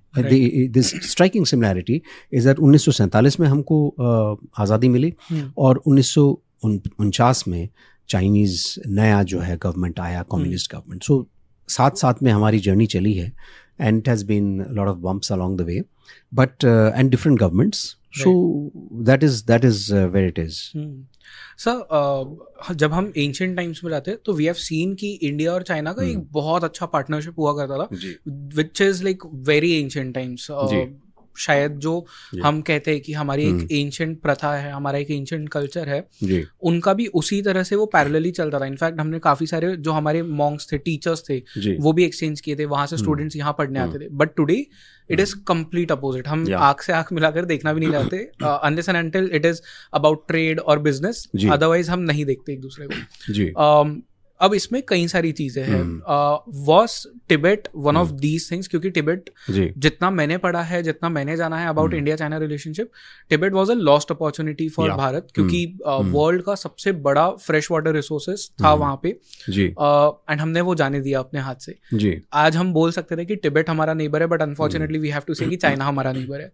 कितना बड़ा रोल टिबेट ने प्ले किया है इंडिया और चाइना की रिलेशनशिप में? जी, ये अहम क्वेश्चन है। अगर हम 1959-60 के इतिहास को देखें क्योंकि उस वक्त तिब्बत का एक जो चाइनीज़ फोर्सेस तिब्बत में आई थी, उस थोड़ा पीछे चलते हैं। 1913 में तिब्बत ने चाइना को हराया था और 1913 से लेकर के 1949 तक, 1949 तक, 36 साल तक तिब्बत की कोई आइडेंटिटी नहीं थी। तिब्बत को यूनाइटेड नेशंस में दाखिला नहीं दिया गया। अगर आप देखेंगे कि चाइना की जो एम्बिशंस हैं वो दूसरी जगह भी थी, वो ख़तरा भूटान को भी था, लेकिन जो है जब क्या होता है कि यूनाइटेड नेशंस में दाखिला मिल जाता है तो एक देश दूसरे देश पर आक्रमण करता है, कब्जा करता है, तो यूएन वायलेशंस हो जाता है and it becomes a different मुद्दा। लेकिन 1913 में जब तिब्बत ने चाइना को हराया, तिब्बत के फोर्सेस ने चाइनीज़ फोर्सेस को, उसके बाद में 1949 तक, 36 साल तक तिब्बत की कोई आइडेंटिटी नहीं थी। Tibet was not even existing as an own country, as an independent country. तो तिब्बत को यूनाइटेड नेशंस में सपोर्ट इंडिया से नहीं मिला। हमने गलती करी, हमने सोचा कि शायद चाइना हमारा सहयोगी है, लेकिन हमने बहुत गलती करी उस तरीके से। Politically it was a wrong decision to not support Tibet and तो तिब्बत को 36 साल तक, imagine there is a vast tract of land, a country which has no identity, which has virtually existing in vacuum. तो उसके बाद में जो चीनी फोर्सेस आए और तिब्बत पे उन्होंने कब्जा किया और 1959-60 में दलाई लामा वहाँ से CIA के मदद से भाग निकले। तो तिब्बत में एक खाम्पा रिबेलियन हुआ था वहाँ पर, जहाँ पे तिब्बत की लोकल फोर्सेस को सहायता मिलती थी और CIA ने वहाँ से कई चुने लोगों को ले करके कोलोराडो जाते थे और वो CIA की किताबें भी हैं उसके ऊपर। और ये एक CIA का काफ़ी बड़ा कैंपेन था to help the Khampa rebellion, to help the rebellion inside Tibet. वो अच्छा एक मौका था उस वक्त, और उस वक्त काफ़ी मदद मिलती थी और इंडिया के through CIA used to operate, और CIA was very strong in presence, it had strong presence in India as well. तो उस वक्त ये हुआ था। लेकिन उसके बाद में US में जॉन कैनेडी जो है उनका देहांत हुआ, उनको असैसिनेट कर दिया गया। उसके बाद में प्रेसिडेंट जॉनसन आए और वियतनाम का मसला उधर छिड़ गया, जिसके वजह से यूएस का जो है टेंशन वियतनाम में चला गया। CIA का यहाँ से उतना जो है CIA का प्ले इधर नहीं था। और धीरे धीरे जो है तिब्बत का जो रिबेलियन था वो बिना फंड्स के चलते और बिना सपोर्ट, ना इंडिया का सपोर्ट था ना CIA का सपोर्ट रहा, और वो धीरे धीरे ख़त्म हो गया। तो that was how it was and we made several mistakes and I think one of the stories, जो एक स्टोरी है मेरी, बता सकते हैं आप वो स्टोरी? जो अभी की स्टोरी है, हाँ। वो थोड़ी बहुत मैं बता दूंगा हूँ कि वो एक again it's link to the whole geopolitical situation of that time. Why so? क्योंकि 1962 में हमारी लीडरशिप की गलतियां थी। मिलिट्री लीडरशिप बहुत ही मीडियोकर लीडरशिप था, उन्होंने काफ़ी गलतियां करी। The political leadership got it wrong, काफ़ी गलतियां उन्होंने करी हैं। और मैं ब्लेम गेम पे नहीं जाऊंगा, पर मैं ये कहूँगा, and this is not a point of debate, the political and military leadership was inept, और इन्होंने गलतियां वहाँ करी। और इसका जो आउटकम था, वो आउटकम जो हमारे बहादुर अफसर और जवान जिन्होंने ज़मीन पर, ग्राउंड पर डट कर मुकाबला किया, चीनी फोर्सेस का डट कर मुकाबला किया, वो एक कहानी है मेरी कैमोफ्लाज्ड में, वो दर्शाता है। और वो इस चीज़ को भी दर्शाता है कि वो इस चीज़ को बताता है कि देखिए, एक अफसर थे और उनके बैंड ऑफ सोल्जर्स थे जिन्होंने चाइना को रोक के रखा था, लेकिन उनके पास जो हुक्म आए थे वो हुक्म थे कि भाई पीछे चलिए, वहाँ पे लड़िए मत, पीछे चलिए। क्योंकि कन्फ्यूजन लीडरशिप के इनमें था, कन्फ्यूजन ग्राउंड में नहीं था। ग्राउंड में जहाँ पर भी भारतीय फौज जो है रुक कर लड़ी है, वो चाइनीज़ फोर्सेस को उन्होंने वहाँ रोका था, लेकिन उनको ऑर्डर्स आए कि आप पीछे चलिए, तो हम जगह खाली करते गए, not because of the soldiers evacuating, not because of officers evacuating, but because of the leadership not having a plan, and because of a completely confused leadership. और उसकी वजह से जो आउटकम हमारे जवानों और अफसर पे हुआ, वो काफ़ी it was a very serious one, because they hairs a story जहाँ पे जो है अफसर साहब और उनकी जो कंपनी है वो चाइना को रोक करके वहाँ पर उनके ऊपर जो है एक एज लिए बैठा है, लेकिन आप उनको बोल रहे हो कि नहीं भाई ऐसा करिए, आप जीत रहे हैं, कोई बात नहीं, अभी आप पीछे चलिए। तो ये जो बैक पेडलिंग वाली जो कहानी है, ये लीडरशिप की थॉटलेस ऑर्डर्स के वजह से हुई हैं। अभी पूरी कहानी किताब में है, लेकिन हाउ अ जियोपॉलिटिकल और leadership decision at a higher level, ये हमारा मैनेजमेंट लेसन भी है कि अगर किस तरीके से, अगर लीडरशिप कॉन्फिडेंट नहीं है, leadership does not set the tone. बोलते हैं ना कि tone has to be set at the top. अगर आप लीडरशिप में if you have not set the tone, then you don't expect people to perform. But यहाँ पे लोगों ने फिर भी परफॉर्म किया था। ये तो हमारी लीडरशिप की गलतियां थी, उनकी बहुत ज़्यादा गलतियां थी, जिसकी वजह से 1962 में हमारी काफ़ी लॉसेस हुई। बट काफ़ी लोगों ने इस पर जमकर मुकाबला किया, कई लोग, बहुत सारे लोग। एंड वही एक कहानी है, वही एक कहानी है एक ऐसे अफसर की और उनके लोगों की जिन्होंने, जो वो कहानी हम मेजर शैतान सिंह की कहानी सुनते आए हैं, रेजांगला की। तो ऐसे कहानियां हैं, रेजांगला की बहुत इट्स एन अमेजिंग स्टोरी, जिसके बारे में लोगों को अब भी नहीं पता नहीं है। लेकिन ये जो मेरी कहानी है उसके बारे में और भी नहीं पता है। ओके। सो क्योंकि वो तो ऐसी कहानी है एक ऐसे शख्स की, जिनकी जो एक ऐसे ही शख्स, एक अकेले इस तरीके के शख्स होंगे जिन्होंने जो हासिल उन्होंने 1962 के वॉर में किया और जाकर के ओलंपिक के मैदान में किया। India is not known to have won too many Olympic golds. जिनकी मैं बात कर रहा हूँ वो एक वीर चक्र भी थे और एक ओलंपिक गोल्ड मेडलिस्ट भी थे। किस तरीके से थे वो किताब में। नाम क्या था सर इनका? उस वक्त कैप्टन थे Haripal Kaushik. Okay okay. For everyone जिन्हें बुक पढ़नी है, आपको लिंक तो बायो में मिल जाएगा बुक का। Please check out the book. In fact दोनों भी बुक प्लीज चेक करिए। 1967 वाटरशेड मैंने पढ़ी है and it's a fantastic book.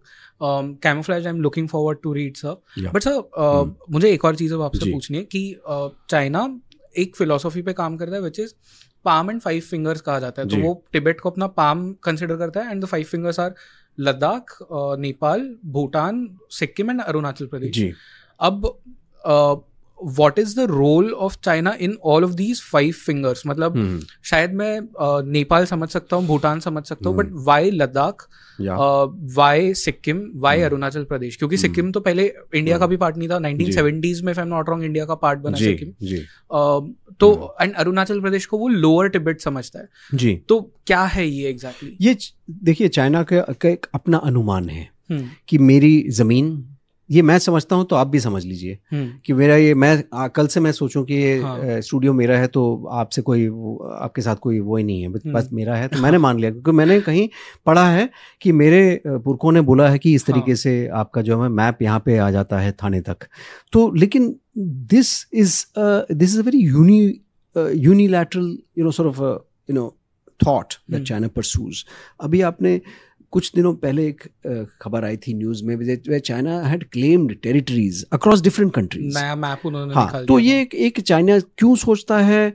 Well, my thought is because China believes that जो 1947 में जो बॉर्डर्स आंके गए थे वो कॉलोनियल पावर्स ने बनाए थे, और चाइना की सोच है कि हम उन बॉर्डर्स को नहीं मानेंगे, हम उन बॉर्डर्स को मानेंगे जो हमारे सिविलाइजेशनल थिंकिंग के हिसाब से बॉर्डर्स थे, उस बॉर्डर्स को मानेंगे, उस टेरिटरी को हम अपना मानेंगे। और ये जो बॉर्डर्स बनाई है, मैकमोहन लाइन, जॉनसन लाइन, ये सारी बॉर्डर्स उनके हिसाब से एक कॉलोनियल पावर की दी गई एक लेगेसी है, जिसको हमको वो कहते हैं कि इंडिया और चाइना को मानना नहीं चाहिए, लेकिन साथ में ये भी कहते हैं कि सारा जो आपका ज़मीन है साहब ये हमारा है। तो वो गलत है। वो हर जगह, जैसे आप 9 लाइन को ले लीजिए, साउथ चाइना सी में ले लीजिए, तो there is no stopping China. 9 line में ये है कि कुछ आइलैंड्स हैं उसके, अभी जैसे there is a UNCLOS, United Nations sort of United Nations clause, United Nations, this thing that you have certain nautical miles around a land, जो जिसको आपका लैंड है, उसके आजू बाजू जो इर्द गिर्द जो समुंदर है, उसमें एक X nautical miles जो है आपके वो आपका टेरिटरी माना जाएगा।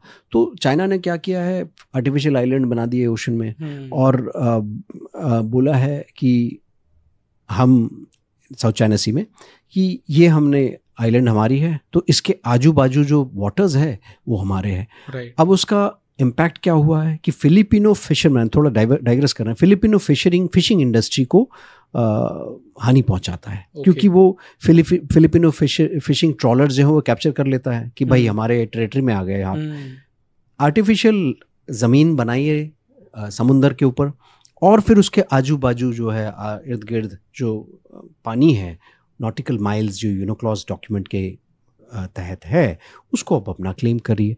तो ये चाइना का एक एम रहा है, किस तरीके से क्रीपिंग क्रॉलिंग और पॉस्चरिंग के को यूज़ करके टेरिटरी को अपना क्लेम करना, जहाँ पे जा कर के अपना वो अपने स्टेशंस बिठाना, ये पहले से है। 1969 में इनकी एक लड़ाई हुई थी उसूरी के तट पे रशियंस के साथ में, इसी के ऊपर ही हुई थी। तो ये चाइनीज़ थिंकिंग आज की नहीं है, ये पुरानी थिंकिंग है।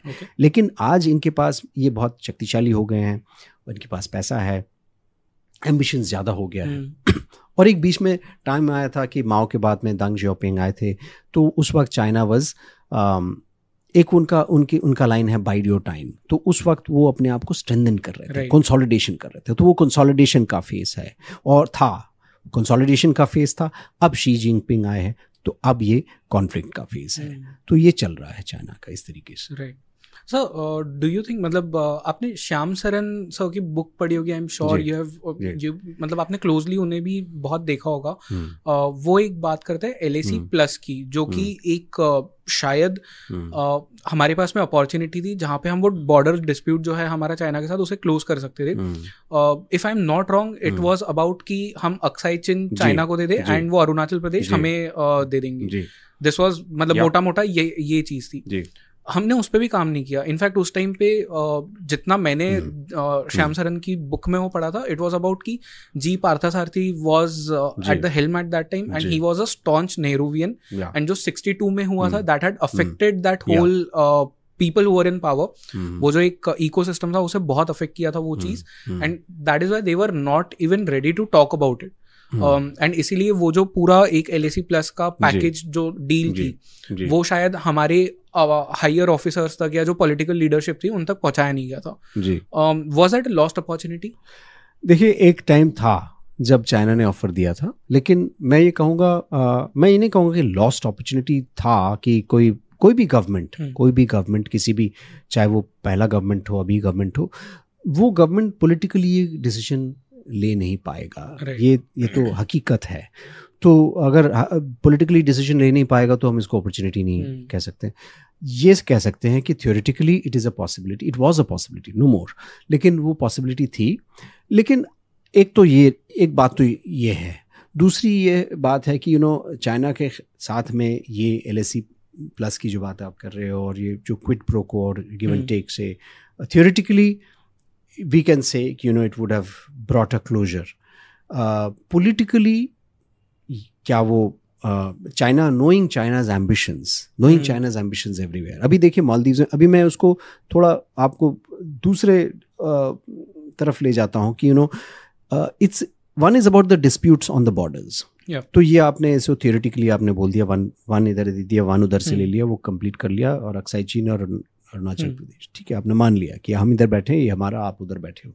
लेकिन आप देखिए China's ambitions are bigger. It's not just about those lands alone. Today China's ambitions are about making itself impactful on the global stage, right, and making itself more influential politically.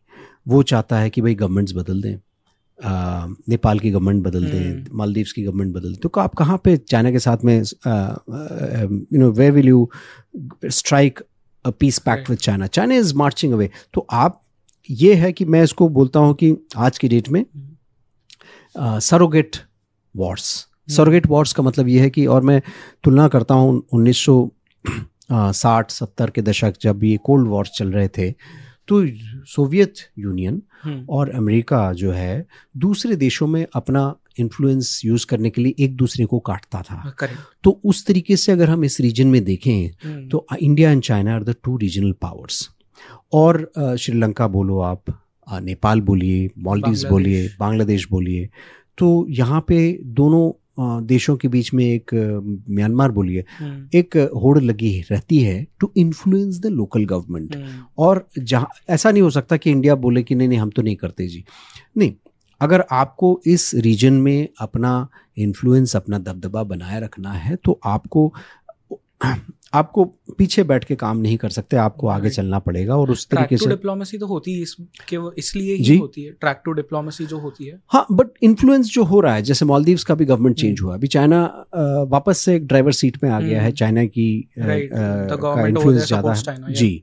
तो उस तरीके से श्रीलंका में पहले जो चाइना का influence था वो थोड़ा कम है, लेकिन चाइना एक और ये भी देखा गया है कि जो क्रेडिटर डिप्लोमेसी है जो चाइना की, जो इन टर्म्स ऑफ हम इंडिया में चर्चा करते हैं NPAs की, बैड लोन्स की, तो वही ये देश के लेवल पे उनकी बैड लोन्स हैं बहुत सारी.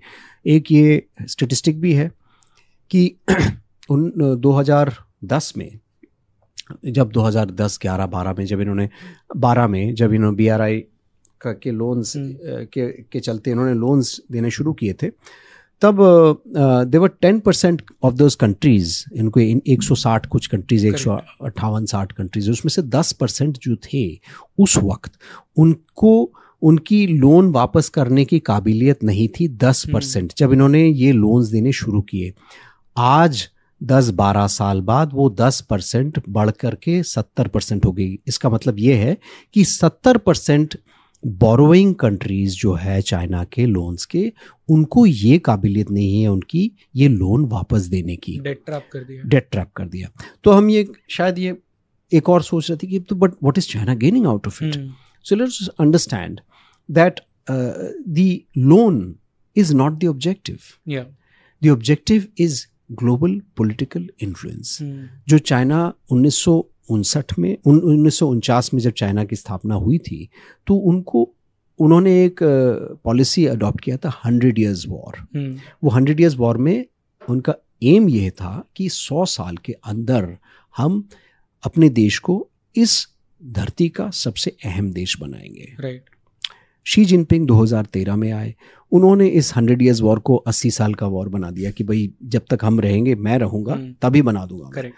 तो it has accelerated his ambitions. तो ये चल रहा अभी हम देख रहे हैं चीनी ताइवान के ऊपर, जो अभी हमारी नज़र अभी गाजा की तरफ है, यूक्रेन की तरफ है।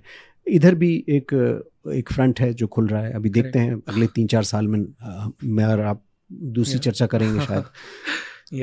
सर, एक लास्ट क्वेश्चन मैं इस वाले पोर्शन के लिए पूछूंगा, then we'll move to the other aspect of your book. India versus China war की बहुत बातें होती है। इनफैक्ट कुछ जियोपॉलिटिकल एनालिस्ट थे जिन्होंने कहा था 24 के पहले, क्योंकि जनरल असेंबली इलेक्शंस है, तो हम स्कर्मिशेस भी बहुत देखेंगे चाइना के साथ में, probably a full fledge war भी देख सकते हैं, बट अब तक तो ऐसा कुछ हुआ नहीं है।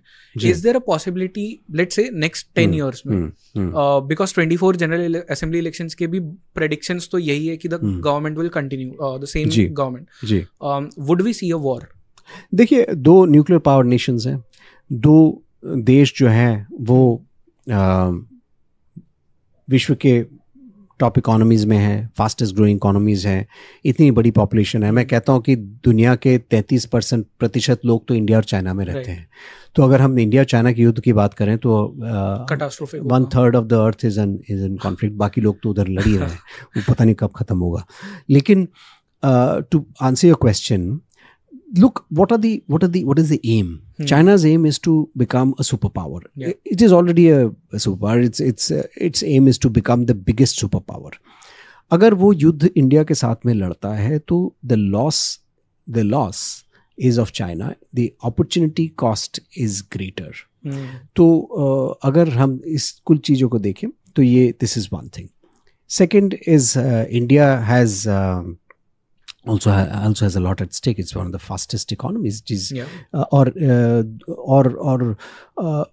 ग्लोबल इकोनॉमी के नज़र से अगर India China will not go to war, is my opinion, युद्ध नहीं होगा। लेकिन युद्ध को हम किस तरीके से डिफाइन करें? युद्ध क्लासिकल वे में नहीं होगा, लेकिन अगर हम देखें आज भी युद्ध ही हो रहा है। Diplomatic posturing, cyber warfare. China की, मैं थोड़ी देर पहले ये कह रहा था कि चाइना 1978 के बाद में चाइना ने कोई लड़ाई लड़ी नहीं है, और हर जगह चाइना पॉस्चरिंग करता है। China political and economic approaches लगाता है किसी चीज़ को अपनाने में, किसी चीज़ के बारे में क्लेम करने में। तो ये हाइटेंड हो जाएगा। I think it will be जो वॉर की जो डेफिनेशन है वो हमारा जो है दूसरे तरीके का है, क्योंकि बहुत it will involve several things. It's not the classical militaries fighting each other in the Himalayas, लेकिन बहुत सारी चीज़ें वो हम देख रहे हैं। चाहे वो इलेक्ट्रिक ग्रिड इंडिया का कोलैप्स कराना है, या तो कुछ और चीज़ें करानी है, या कहीं और पे नैरेटिव बिल्डिंग करना है। Narrative building is also war. Influence दूसरे देश को करना है ताकि इंडिया की जो इकोनॉमी है वो बाहर से इफेक्ट हो जाए, वो करना है। डंपिंग है, ट्रेड बैन्स हैं, बहुत सारी चीज़ें हैं। तो आज हम इस मॉडर्न युग में अगर हम 2 ऐसे बड़े पावर्स को देखें, उनके बीच युद्ध करने के दूसरे माध्यम हैं, और वो एक क्लासिकल माध्यम नहीं है, वो these are all other medium, and this will continue. And as I said, there are 3 C's: conflict, cooperation and competition. Right. अब वो 3 C में कौन सा C ज़्यादा है, उसके ऊपर आगे की फ्यूचर निर्भर है। Okay, so before moving on to the next part of your book, क्योंकि मुझे पता है कि इस पॉडकास्ट से हम काफ़ी सारी रील्स भी बनाएंगे, this particular question is for one such reel. Let's say from 47 to 2023, what are the blunders जो भारत ने किए हैं while dealing with China? If you could just list out, आपको brief भी नहीं देना, just if you could list out the events or whatever you think. जी देखिए, 1947 के बाद में जो तिब्बत में हमने जो अपना सपोर्ट तिब्बत को उस वक्त नहीं दिया, वो पहली गलती थी। तिब्बत को हमने सपोर्ट नहीं किया, वो पहली गलती थी। 1962 में हमारी जो प्रिपरेशन थी वो थी नहीं। वो 1959-60 में एक एक्सरसाइज रन की गई थी। जनरल SPP थोराट साहब थे, उन्होंने वो एक्सरसाइज जो स्टडी थी वो स्टडी के बाद उन्होंने ये बताई कि India is not fully equipped to fight to take on China. उस रिपोर्ट को हटाया गया। और जब 1963 में जब कृष्ण मेनन साहब रिजाइन करके चले गए और इंडिया वॉर हार चुका था, तो प्राइम मिनिस्टर ने बुलाया, प्राइम मिनिस्टर ने देखा कि ये रिपोर्ट लिखी गई है जिसमें बताया गया है कि India is not in a position to take on China. तो उन्होंने बोला, प्राइम मिनिस्टर नेहरू बोले कि ये रिपोर्ट किसने लिखी है? तो किसी ने बोला ये रिपोर्ट जनरल थोराट की रिपोर्ट लिखी गई है। तो जनरल थोराट साहब को बुलाया गया। तो प्राइम मिनिस्टर नेहरू ने जब उनसे बात करी, उनको पूछा कि ये रिपोर्ट आपने लिखी, ये रिपोर्ट मेरे पास में क्यों नहीं आई? तो he said, this report mister prime minister, this question mister prime minister, you should be asking your defence minister. तो वो एक गलती थी, वो 1962 की गलती थी। तो ये गलतियां हमने की चाइना के खिलाफ साथ में। और चाइना के साथ में एक और गलती थी कि 1950 के दशक में जब चाइना अक्साई चीन में रोड बना रहा था, उस वक्त भी हमने उसके ऊपर नज़र नहीं रखी। तो सारी गलतियां जो है 1950 के दशक में, 1960 के दशक में चाइना के साथ में हमने वो गलतियां जो करी, उनका आउटकम 1962 की युद्ध में हमने देखा।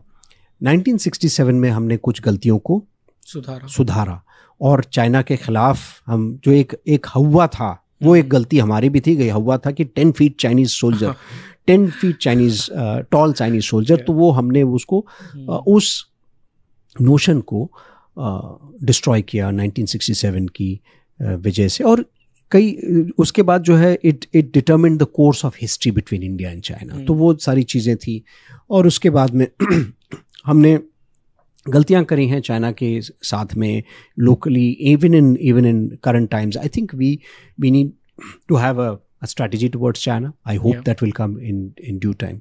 Okay, so moving on to the next part, क्योंकि प्रॉब्ली चाइना के ऊपर I would want to do a dedicated podcast with you, क्योंकि बहुत सारी चीज़ें हैं जो अब भी मुझे जाननी है एंड शायद लोगों को भी जाननी होगी। कमेंट्स में हमें बहुत कमेंट्स आने वाले about this specific segment of the podcast. But moving on to the next part, बोला जाता है कि India has a 2.5 front war. तो 2.5 से 2 की तो हमने बात कर ली, चाइना की हमने बात की, पाकिस्तान की हमने बात की।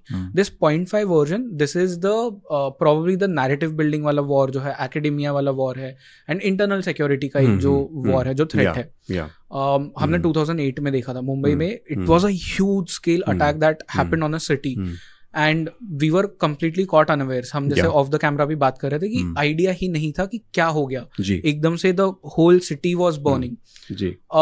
एक जो स्टोरी है आपके बुक में भी, आई फॉरगेट, संदीप सेन जी की स्टोरी है, colonel Sandeep Sen, and you told us कि रैगटैग टीम थी। सर ये रैगटैग टीम की क्या थी, पहले आप ये बताइए सर। जी बिल्कुल, एक तो इंटेलिजेंस काफ़ी आया था, लेकिन उस वक्त हमने इंटेलिजेंस के ऊपर एक्शन नहीं लिया। Sir let's start this from the point जहां पे हमें लियोपोल्ड के बारे में पता चल गया था। From there on you take. जी तो इंफॉर्मेशन कई सिरे से आए थे लियोपोल्ड के बारे में। हमको किसी आसाम से कहीं से खबर आई थी लोकल, और उसमें यहाँ पे पुलिस अफसर साहब थे, विश्वास नंगरे पाटिल साहब, उन्होंने जाकर के इत्तला भी किया था, मुआयना भी किया था जगह का। और उसके बाद में जो है कोस्ट गार्ड के पास में इंफॉर्मेशन आई थी, दूसरी जगह से स्टेट डिपार्टमेंट्स के पास में इंफॉर्मेशन आई थी, इंटेलिजेंस आई थी। लेकिन दिक्कत क्या थी कि इंटेलिजेंस एजेंसीज एक दूसरे से बात नहीं करते थे, और इसके वजह से जो इंटेलिजेंस थी वो इंटीग्रेट होकर के एग्जीक्यूशन उनका नहीं होता था। उसका सबसे बड़ा एग्जाम्पल, और मैं बताऊंगा ये कर्नल संदीप सेन की फौज के बारे में भी, कि कर्नल संदीप सेन जब ऑपरेट कर रहे थे नरीमन हाउस में, जो ऐसी इंटेलिजेंस जो मीडिया को मिल रही थी, जो मीडिया दिखा रहा था लोगों को टेलीविज़न में, और जो इंटरसेप्ट्स मिल रही थी, जो लोकल वहाँ पे जो मिलिटेंट्स अंदर थे, टेररिस्ट, और उनके हैंडलर्स जो कराची में बैठे हुए थे, उनके बीच जो गुफ्तगू चल रही थी, जो बातचीत चल रही थी, और उनके हैंडलर्स उनको बता रहे थे कि भाई ये कोना देखिए, वो कोना संभालिए, ये खिड़की से फायर करिए, वहाँ से कोई आ सकता है, बिकॉज उनको सारा कुछ दिख रहा था टेलीविज़न पे। अब वो जो इंफॉर्मेशन, जो इंटेलिजेंस इंटरसेप्ट दिल्ली में करा था, वो इंटरसेप्ट जो है वो कर्नल संदीप सेन और उनकी फौज को नहीं दिया गया। वो इस इंटेलिजेंस के बिना उस वहाँ ऑपरेट कर रहे थे। तो इंटेलिजेंस को पाना, उसको कोलेशन करना, उसको डायग्नोस करना, और उसको शामिल करना आपके एग्जीक्यूशन में, ये सारी चीजें इस साइकिल को सक्सेसफुल बनाती है intelligence. Otherwise intelligence is just like इसके कप में चाय है, चाय गर्म है, ठंडी है, it doesn't matter. But if it is the chai is not had, it doesn't make any difference, is just another cup of tea. तो इंटेलिजेंस अगर वो आई है तो उसके ऊपर आपने क्या काम किया है. एक्शनेबल इंटेलिजेंस आई थी, उसके ऊपर काम नहीं किया. तो all of those things happened. और जो टेररिस्ट स्ट्राइक्स आप देखेंगे 1993, 9/11 को देखिए, मैं बात कर रहा था कि बॉक्स कटर को यूज करके किया गया था. यहाँ पर भी इन्फ्लेटेबल बोट्स का इस्तेमाल किया गया था. तो हम देखते हैं कि सरप्राइज एक एलिमेंट है, और वो सरप्राइज एलिमेंट जो है टेररिस्ट ऑर्गेनाइजेशन स्प्रिंग करते हैं, और सरप्राइज एलिमेंट के पीछे एक खासा प्रेपरेशन होती थी और होती भी है. 2006 से दाऊद गिलानी यहाँ पे आए, वो मिलिटेंट ऑर्गेनाइजेशंस के साथ थे, वो यहाँ पे आए, वो अमेरिकन सिटीजन थे, यहाँ पे घुल मिल गए. कई वेल नोन पर्सनैलिटीज़ के साथ में उन्होंने अपनी दोस्ती करी, यहाँ पे फ़ोटोज़ खींचे, कई बार आए. वो काफ़ी अननोटिस चले गए. तो ये जो प्रिपरेशंस थी, इसके चलते इनके पास मैप, इंफॉर्मेशन, सब कुछ था जो टेररिस्ट्स वहाँ से आए थे. ताज्जुब की बात यह है कि जो हमारी फ़ौज थी, उनके पास में इंफॉर्मेशन, मैप्स, इंटेल कुछ नहीं था. राइट. इसके बावजूद भी वो सक्सेसफुल ऑपरेशन उन्होंने लॉन्च किया. ये बात जाननी बहुत ज़रूरी है कि बिना एक्शनेबल, बिना अप्रोप्रिएट इंटेल के साथ आए हुए, बिना इंफॉर्मेशन, बिना मैप के, और इस कहानी में है कि किस तरीके से कर्नल संदीप सेन जब यहाँ पे आए बॉम्बे में, और मुंबई में उनको बताया गया कि भाई मंत्रालय चले जाइए, वहाँ पे इन्फॉर्मेशन मिल जाएगी. मंत्रालय में एक आदमी बैठा हुआ पूरे बिल्डिंग में, बाकी सब लोग चले गए. तो ये तो हाल था, ये हाल था. अभी it was horrible. I must say it on record that it was a terrible response. I don't think we were prepared at all. And or this is for the leadership. For the leadership, absolutely. आपकी शहर में 1993 में bomb attack हुआ है, 2006 में train bombings हुए हैं, 2008 में टेररिस्ट आ गए, आप फिर भी तैयार नहीं थे. This is ridiculous. I'm not ready to believe that, oh my God, this was the first time. तो first time तो होगा, लेकिन आपको तैयार रहना है. ये ज़रूरी था. This was the reason. If you see, there is a cycle, and we must ask ourselves this question कि 1993 से लेकर के 2008 तक आपके शहर में, फाइनेंशियल कैपिटल ऑफ इंडिया में, 3 बार टेररिस्ट लोग आकर के अटैक करके चले गए, और आप 2008 में फिर भी आप सो रहे थे. That is the truth. और it is the truth because so many people have got killed, and we who are we, you know, there is an answer that we must all have for all those people who were killed in these attacks, and we don't have an answer. और 2008 में जब ये फौज आई तो मंत्रालय गए. मंत्रालय में कोई है नहीं. मंत्रालय से कोलाबा पुलिस स्टेशन गए, और कोलाबा पुलिस स्टेशन से उनको बताया गया कि भाई वो वहाँ पर भी किसी को पता नहीं था. तो किसी एक ऑर्डिनरी सिटीजन, तो this is again something that कि वो जो लोग जिन्होंने मदद करी, जिनका एक रोल रहा है 2008 के अटैक्स को खदेड़ने में, वो ऑर्डिनरी सिटीजन्स का भी काफ़ी रोल रहा है. और एक संदीप सेन साहब के साथ में एक लाल टी शर्ट पहन के कोई स्कूटर चला रहा था, बोले हमको पता है कहाँ पर है नरीमन हाउस. पुलिस वालों को नहीं पता, ब्यूरोक्रेसी को नहीं पता, एडमिनिस्ट्रेशन को नहीं पता, लेकिन इस बंदे को पता था. वो लेके गया एनएसजी. ये सिविलियन था. वो कर्नल संदीप सेन ने बुलाया उनको, बोले कि आप क्या कर रहे हैं, आप मेरे साथ हमारी गाड़ियों के साथ में चल रहे हैं. ही सेड आपको नरीमन हाउस जाना है. ही सेड हाँ जी, मैं लेके चलता हूँ. आप कौन हो? मैं मुंबई का लोकल जू हूँ. ओके. सो अब वहाँ पे गए तो संदीप सेन साहब ने पूछा भाई यहाँ पे कौन है? तो लोकल लोग बोलते हैं यहाँ पे साहब ये यहाँ पे मिलिटेंट्स रहते थे और इनके आपस में झगड़ा हो गया. सो नोबडी न्यू, बिकॉज वो जूस थे, उनकी दाढ़ी थी, तो लोगों ने सोचा कि भाई यहाँ पे मिलिटेंट्स पहले से ही रहते थे, कुछ नए मिलिटेंट आए, उनके बीच में झगड़ा हो गया.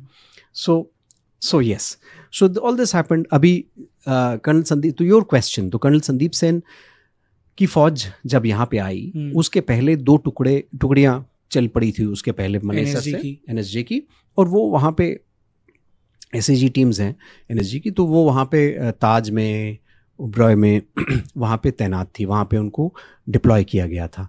तो अब बचे कुछ लोग थे जो स्टोर कीपर्स, कैंटीन स्टोर्स में काम करने वाले, और various people who are not who hadn't had the Balidan badge which you acquire after attaining a certain level of training. लेकिन वो yes they were combatants, पर वो लोग जो है दूसरे जगह काम कर रहे थे इन NSG, उनको सबको इकट्ठा किया कर्नल संदीप सेन ने और ये लेके आ गए। और जब मैं उनसे बात कर रहा था तो ये बात सामने आई कि it was a ragtag bunch, and finally colonel Sen and his ragtag bunch achieved the aim at Nariman House, despite the handicaps, despite the lack of intelligence, despite the lack of it was a house with no address. Nariman House with no address. तो जब वो पहुंचे, वो बोले कि इतने लोग इकट्ठे हो चुके थे कि सब शोर शराबा से वानखेड़े स्टेडियम में पहुंच गए हैं, और वो this was the kind of thing, because people were watching. They knew where it was, but a lot of information was not available. और ऑपरेशन करते वक्त कई, जो मैं बता रहा था कि इंटरसेप्ट्स जो थी इनके पास में, जो हैंडलर और टेररिस्ट के बीच में कॉन्वर्सेशंस थे, वो उनको दिया नहीं गया कर्नल संदीप सेन को और उनके फौज को उस वक्त। तो वो शायद those are things that would have enabled him to do whatever. I mean, he did what he did and he achieved what he did, but some of these things are also lacunae on the part of the entire operation, that the things were not available for him. So yes, so this is how we look at 2008, and however much we look at the operation of NSG and their success, we must also see कि हमारे बीच में काफ़ी deficiencies थी। NSG team वहाँ से आने में उनको टाइम लग गया, होम मिनिस्टर साहब wanted to come with them, so there was a delay there. So there were things, 5 hours का जी 4-5 hours का डिले था, वो तैयार हो रहे थे। This is what I heard in a video wherein an undersecretary mentions this. So if this is true, this is not correct. But ठीक है, I think we learned from our mistakes in 62. We learned from our mistakes along the way. We turned them around in 67 and 71 in the wars. We have learned from our mistakes thereafter as well in 2008 and before. So let me ask you this, because when we look at, हम Kargil war को भी जब देखते हैं तब, and 2008 में ये जो अटैक्स हुए तब मीडिया का एक बहुत बड़ा रोल था। इवन मतलब कारगिल के वक्त भी there were lot of journalist who were live telecasting whatever was happening, and 2008 में भी this same thing was happening. Now being a journalism student and someone who wanted to do war correspondence, it is a job of a war correspondent to go into the war zone and to cover whatever is happening. From that lens, this looks ethical, and whatever the journalist did at that point of time, it looks ethical. But from the internal security point of view, जब आप live telecast कर रहे हो, वो उनके handlers देख रहे हैं, and according to the live footage, they are telling them कि यहाँ से fire करो, नीचे यहाँ पे ये लोग हैं, वो लोग हैं. They are giving them all the information. Media का क्या role होना चाहिए था उस वक्त? Good question. See, what happens is, like I said, ये पहली बार हो रहा था, तो I think everyone was grappling with किस तरीके से इसको बताया जाए. I wouldn't say, yes, of course, that the media's footage played into the hands of the terrorists. कि मैं बात कर रहा था कि intercepts को, वो intercepts कैसे आ रहे थे, वो लोग देख रहे थे और उसको पास ऑन कर रहे थे. So I think at one end, I have to say that media has to cover. This is how this age is today. We are looking at, we're watching the Gaza war, we're watching the war in Ukraine, और हर जगह media covers it. And it is the fourth pillar of democracy. Job ही है उनका. जी. But I think it was happening. I think a lot of the thing was happening very quickly. So जैसे मैंने कहा कि जब वो पहुंचे, उनको किसी को पता ही नहीं था. अब वो जब वहाँ पे पहुंचे तो कर्नल सेन साहब को किसी ने मीडिया से पूछा कि भाई कितने लोग हैं अंदर. He said, we are still finding out. तो अब ऐसा है कि media was also rolling. They were trying to figure what is happening, and they were also telecasting. It is a happenstance that what they said was also picked up. But I think, to your point, it is therefore important that the media must understand the implications of its broadcast. And yes, it has to be broadcast, it has to be told, but what is it that needs to be told is important to be understood by the media. And I think that is where you draw the lines. Correct. Because you don't draw the lines that if you don't draw lines, people will get killed. And there's so it's important that a line is drawn, line of ethics is drawn, and for that to happen, it's not because they didn't want to. I think it's also because of ignorance. It was happening, nobody knew कि इसका implication क्या होगा. तो शायद इस वजह से मैं कहूँगा. But that's why I keep saying, these are not military stories. These are stories of us.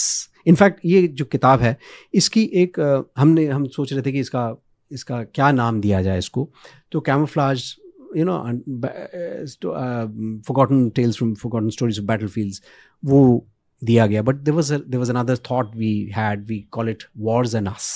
क्योंकि जो कहानियां हैं वो हमारे बारे में, हमारी कहानियां हैं. ये कोई मिलिट्री स्टोरीज नहीं है. These are stories of conflicts and wars and all those events that impact us. Okay. So I feel कि मीडिया उस टाइम पे जो लाइव फुटेज था, at least if nothing at all, उस फुटेज को डिले कर सकता था. प्रॉबेबली लाइव टाइम जो उन्हें हैंडलर्स को फुटेज मिला, उसके जगह अगर उन्हें डिलेड फुटेज मिलता तो वो नहीं पिन पॉइंट कर पाते कि क्या हो रहा है exactly, and we could have saved many more people. That's one thing. But again जैसे आपने कहा कि कॉट अनअवेयर्स थे सब, लीडरशिप का कोई वहां पे मेजर रोल नहीं था. सबके लिए एक नई चीज थी and we were just unaware. It was a catastrophic event that happened, unfortunate event that happened. So one thing is that yes, and उस वक्त मुझे नहीं मालूम कि मीडिया को कितना पता था कि ये चीजें जो आप दिखा रहे हो वो हैंडलर्स के पास जा रही है, because things were developing very quickly. जो टेररिस्ट थे उन्होंने मांग करी कि कोई they wanted to talk to somebody who can be the spokesman for the Jews. तो एक प्रोफेसर साहब आए जो अमेरिका से, Indian professor, who could speak to them and he was a negotiator. तो कई सारी चीज़ें अपनाई गई, पर कुछ उस वक्त पता नहीं चल रहा था कि हैंडलर कोई है, कहीं नहीं है, कहीं है, दूर बैठे हैं, कौन है. So you're right, delayed. There could be the other this thing, you don't show the footage at all, and you talk about it. तो कई चीजें हैं जो I think it's an outcome of ignorance more than a deliberate outcome. Nobody really wanted the outcome of terrorists gaining advantage from it. But ये हम सीखते हैं, as I said, that literacy wasn't there. Yes, and I think that is the reason why I keep saying that it is important for media to understand the impact, and for us to know that these wars, these impact, these things are, like I said, the book starts in London and Europe in 1914, 1912. जो conflicts थी वो हमसे काफ़ी दूर थी. अब वो conflicts हमारे पास में आ गई हैं. हमारे वॉर्स जो है, there are part of us, and that's why not just the media, citizens, media, everybody must know the impact of what they do and what they hear. which is why I think so these two books are very important, because when you read these stories तभी तो literacy आएगी ना कि क्या mistakes की थी. You learn from your mistakes and probably you won't repeat those again if the leadership is good. And so leadership के ऊपर से last 2 question for this podcast. Firstly, internal security of India under the current government, and I don't want to get very political in this. I am asking you as someone who analyses the security threats and everything. How would you rate the internal security? I think 2008 के बाद में अगर हम सिर्फ statistics के माध्यम से देखें तो there have been yes, there is a Pulwama attack in somewhere in between. लेकिन जो हमारी टेररिस्ट अटैक्स थी 90s और 2000s में, वो नहीं है. और वो इसलिए भी नहीं है क्योंकि things have been put in place. And I must add कि 2008 के बाद में there were some attempts made. उसके बाद immediately काफ़ी चीज़ें की गई थी कि NSG को की जो the time taken to deploy, उसकी improvement की गई, intelligence agencies की improvement की गई, और last 10 साल में, 12 साल में it has been beefed up further. So we see that NIA was also put in place उसके बाद ही. जी. So there's a lot of things that have happened, and I must say that it's far better, far more solid. Yes, we must admit that there is still that threat that comes along. लेकिन I think कुल मिलाकर के we are in a better space and a better place in terms of threats and security than we were. And as I said, 2006 की जो जो train blast हैं उसको ही हम भूल गए क्योंकि इतनी सारी ब्लास्ट हुई हैं. Correct. And if we look back, I think we have progressed from there in terms of ensuring that, and it's also, as I said, we learn from mistakes. People have become far more sort of conscious around it. And I think the work amongst agencies are better. But I must ask that question that are we, if there is a similar threat, अगर आज के date में होता है, क्या हम are we as a police force or as a local security force, are we prepared to take it on? I would think that we are better prepared, but are we prepared in accordance with the modern threats? We cannot say कि हम 2008 के threats के खिलाफ, हम 2008 के खिलाफ हम prepared हैं, but the threats have also become different. Are we prepared to take on these modern threats? That only time will tell. But if I were to look at how we have come over the years, we have improved our systems. Okay. I feel कि जैसा आपने कहा कि are we prepared for the modern threats? Probably AI, bio warfare, all of these things are gonna play a big role. Diplomatic wars चल ही रहे हैं, as we know. So one last thing for this podcast, 1947 we got our independence. 2047, let's say 2050, जो ये 100 साल का एक period होगा, by the time we reach 2050, हमारे लिए सबसे बड़ा थ्रेट क्या होगा, कौन होगा? So see, चाइना इस वक्त एक ऐसे कगार पे है कि वो यूएस का पतन हो रहा है धीरे धीरे. Unless that changes, China is going to be the biggest adversary there is. एक आउटसाइड थॉट है कि चाइना का पॉलिटिकल सिस्टम अभी तक तो चला है, and this is a question, I don't have an answer, कि चाइना का पॉलिटिकल सिस्टम क्या तब तक चलेगा, या will there be a coup within, will the communism change? Somebody used to say in the 60s and 70s, people would, if I read books, कि Soviet Union तो भाई चलता रहेगा, but Soviet Union changed. So that is a question. अगर वो Chinese political system change होता तो we will have several things to think about. लेकिन अगर कुछ चीज़ें, ये इसका आंसर ये है कि कुछ चीज़ें अगर सफल होती हैं, जैसे चाइना ताइवान का जो एक्विजिशन है सफल होता है, चाइना बड़ा पावर बन जाता है, तो मेरे ख्याल से China will be a big adversary. I not sure how militarily show, but certainly, as I said, 3 C's हैं: competition, conflict and cooperation. So competition certainly will be more in terms of India and China. Okay. And that is what I foresee. If conflict is less, the competition is more. Cooperation किस तरीके से है वो हमें explore करना है. But 2050 is too far. But sitting here, looking at what we have, I think China is an adversary that is growing, whose graph is going up. America is going down in that sense. So I would think China will be the adversary. Yeah. Okay. So one last thing again. हमने बात की थी of the camera भी इसके बारे में कि किस तरह से इजराइल में Mossad was caught unawares of what was happening. What are the parallels जो हम ड्रॉ कर सकते हैं इजराइल पैलेस्टीन इशू से? क्योंकि हमने बहुत सी बार इन द पास्ट भी हमने देखा है कि इंडिया कश्मीर का जो इशू है उसको पैरेलल्स ड्रॉ करते हैं वहाँ से. जो इस वक्त हो रहा है इजराइल एंड हमस का जो इशू है, उस वॉर से हम क्या लेसन्स ले सकते हैं for our internal security, for our geopolitical threats?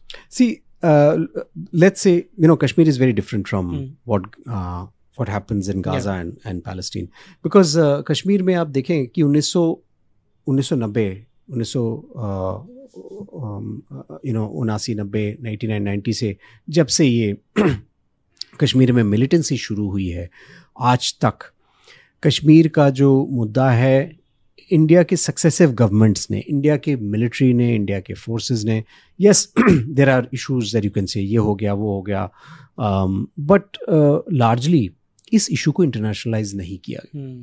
क्यों नहीं किया? क्योंकि हमारा गवर्नेंस जो है, स्टेट गवर्नेंस, वो काफ़ी बैलेंस्ड रहा है. And over a period of time, जब ये मिलिटेंसी जहाँ पे रहती है वहाँ पे कोलैटरल डैमेजेस होती हैं, वो हुई हैं कश्मीर में. उसकी कोई दो राय नहीं है. लेकिन उसमें ये देखने वाली बात है कि द लार्जर मैसेज जो है वो ये है कि हमने, और या तो इंडिया ने, भारत ने कश्मीर को जिस तरीके से गवर्न किया है, संभाला है, despite the whole issue of funds, weapons, असला, militants coming in from Pakistan, वो एक एग्जाम्पल है दुनिया के लिए कि किस तरीके से आप एक इंसर्जेंसी हिट स्टेट को आप किस तरीके से संभालते हो, and you are still able to get Kashmir back to normalcy or on the path to normalcy. Yeah. So there is a huge difference between Gaza and Kashmir which I want to bring out. Because Gaza has been burning forever. Right. And India has a very different approach than Israel. अभी आप देख रहे हैं Gaza में Israel has launched attacks. Yeah. लेकिन Israel is facing a lot of the opposition as well. India goes in with a iron fist. Yes, but India की diplomacy की दाग देनी चाहिए कि इंडिया की इंटरनेशनल डिप्लोमेसी ने ये इस चीज़ को इंश्योर किया है कि कश्मीर कभी ग्लोबल फ्लैश पॉइंट नहीं बना है, और वो इसलिए भी नहीं बना है क्योंकि कश्मीर में गवर्नेंस हमारी एक दी गवर्नेंस, जस्टिस, ये सब चीज़ें रही हैं. एंड देखिए, अगर इंसर्जेंसी और मिलिटेंसी जहाँ पे रहती है उसको आप नहीं कंपेयर कर सकते. अरे नहीं, बट कश्मीर में तो इतने सारे डेथ हुए हैं, दूसरी जगह से हुआ, वो अलग बात है. वो कश्मीर का जो मसला है वो इस तरीके का रहा है. And the rest of India is not even may not be aware that Kashmir में जिस तरीके से मिलिटेंसी को चालू करने के, मिलिटेंसी को कायम रखा था पाकिस्तान ने for years and years. ISI had put lots of funds and yet India has ensured that Kashmir does not become a global issue. And that is the success of India's governance in a militancy hit state, in an insurgency state. And as I said again, ये दुनिया के लिए एक मिसाल है. Okay, so thank you so much for doing this podcast, क्योंकि I am someone since my journalism days, Kashmir and China have been my fascination. I love to talk about these two subjects. Right. Probably my hunger for these subjects is not yet over. I would want to do कि हम इसके ऊपर dedicated अलग podcast करें, क्योंकि Russia Ukraine के ऊपर भी I have seen you have spoken about that issue as well.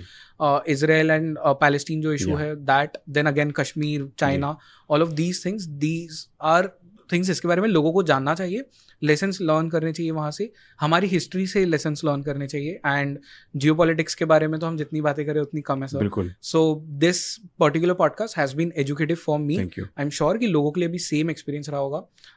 Thank you so much sir for doing this podcast. शुक्रिया. Thank you very much for having me over. It was a pleasure. Thank you so much sir. Thank you.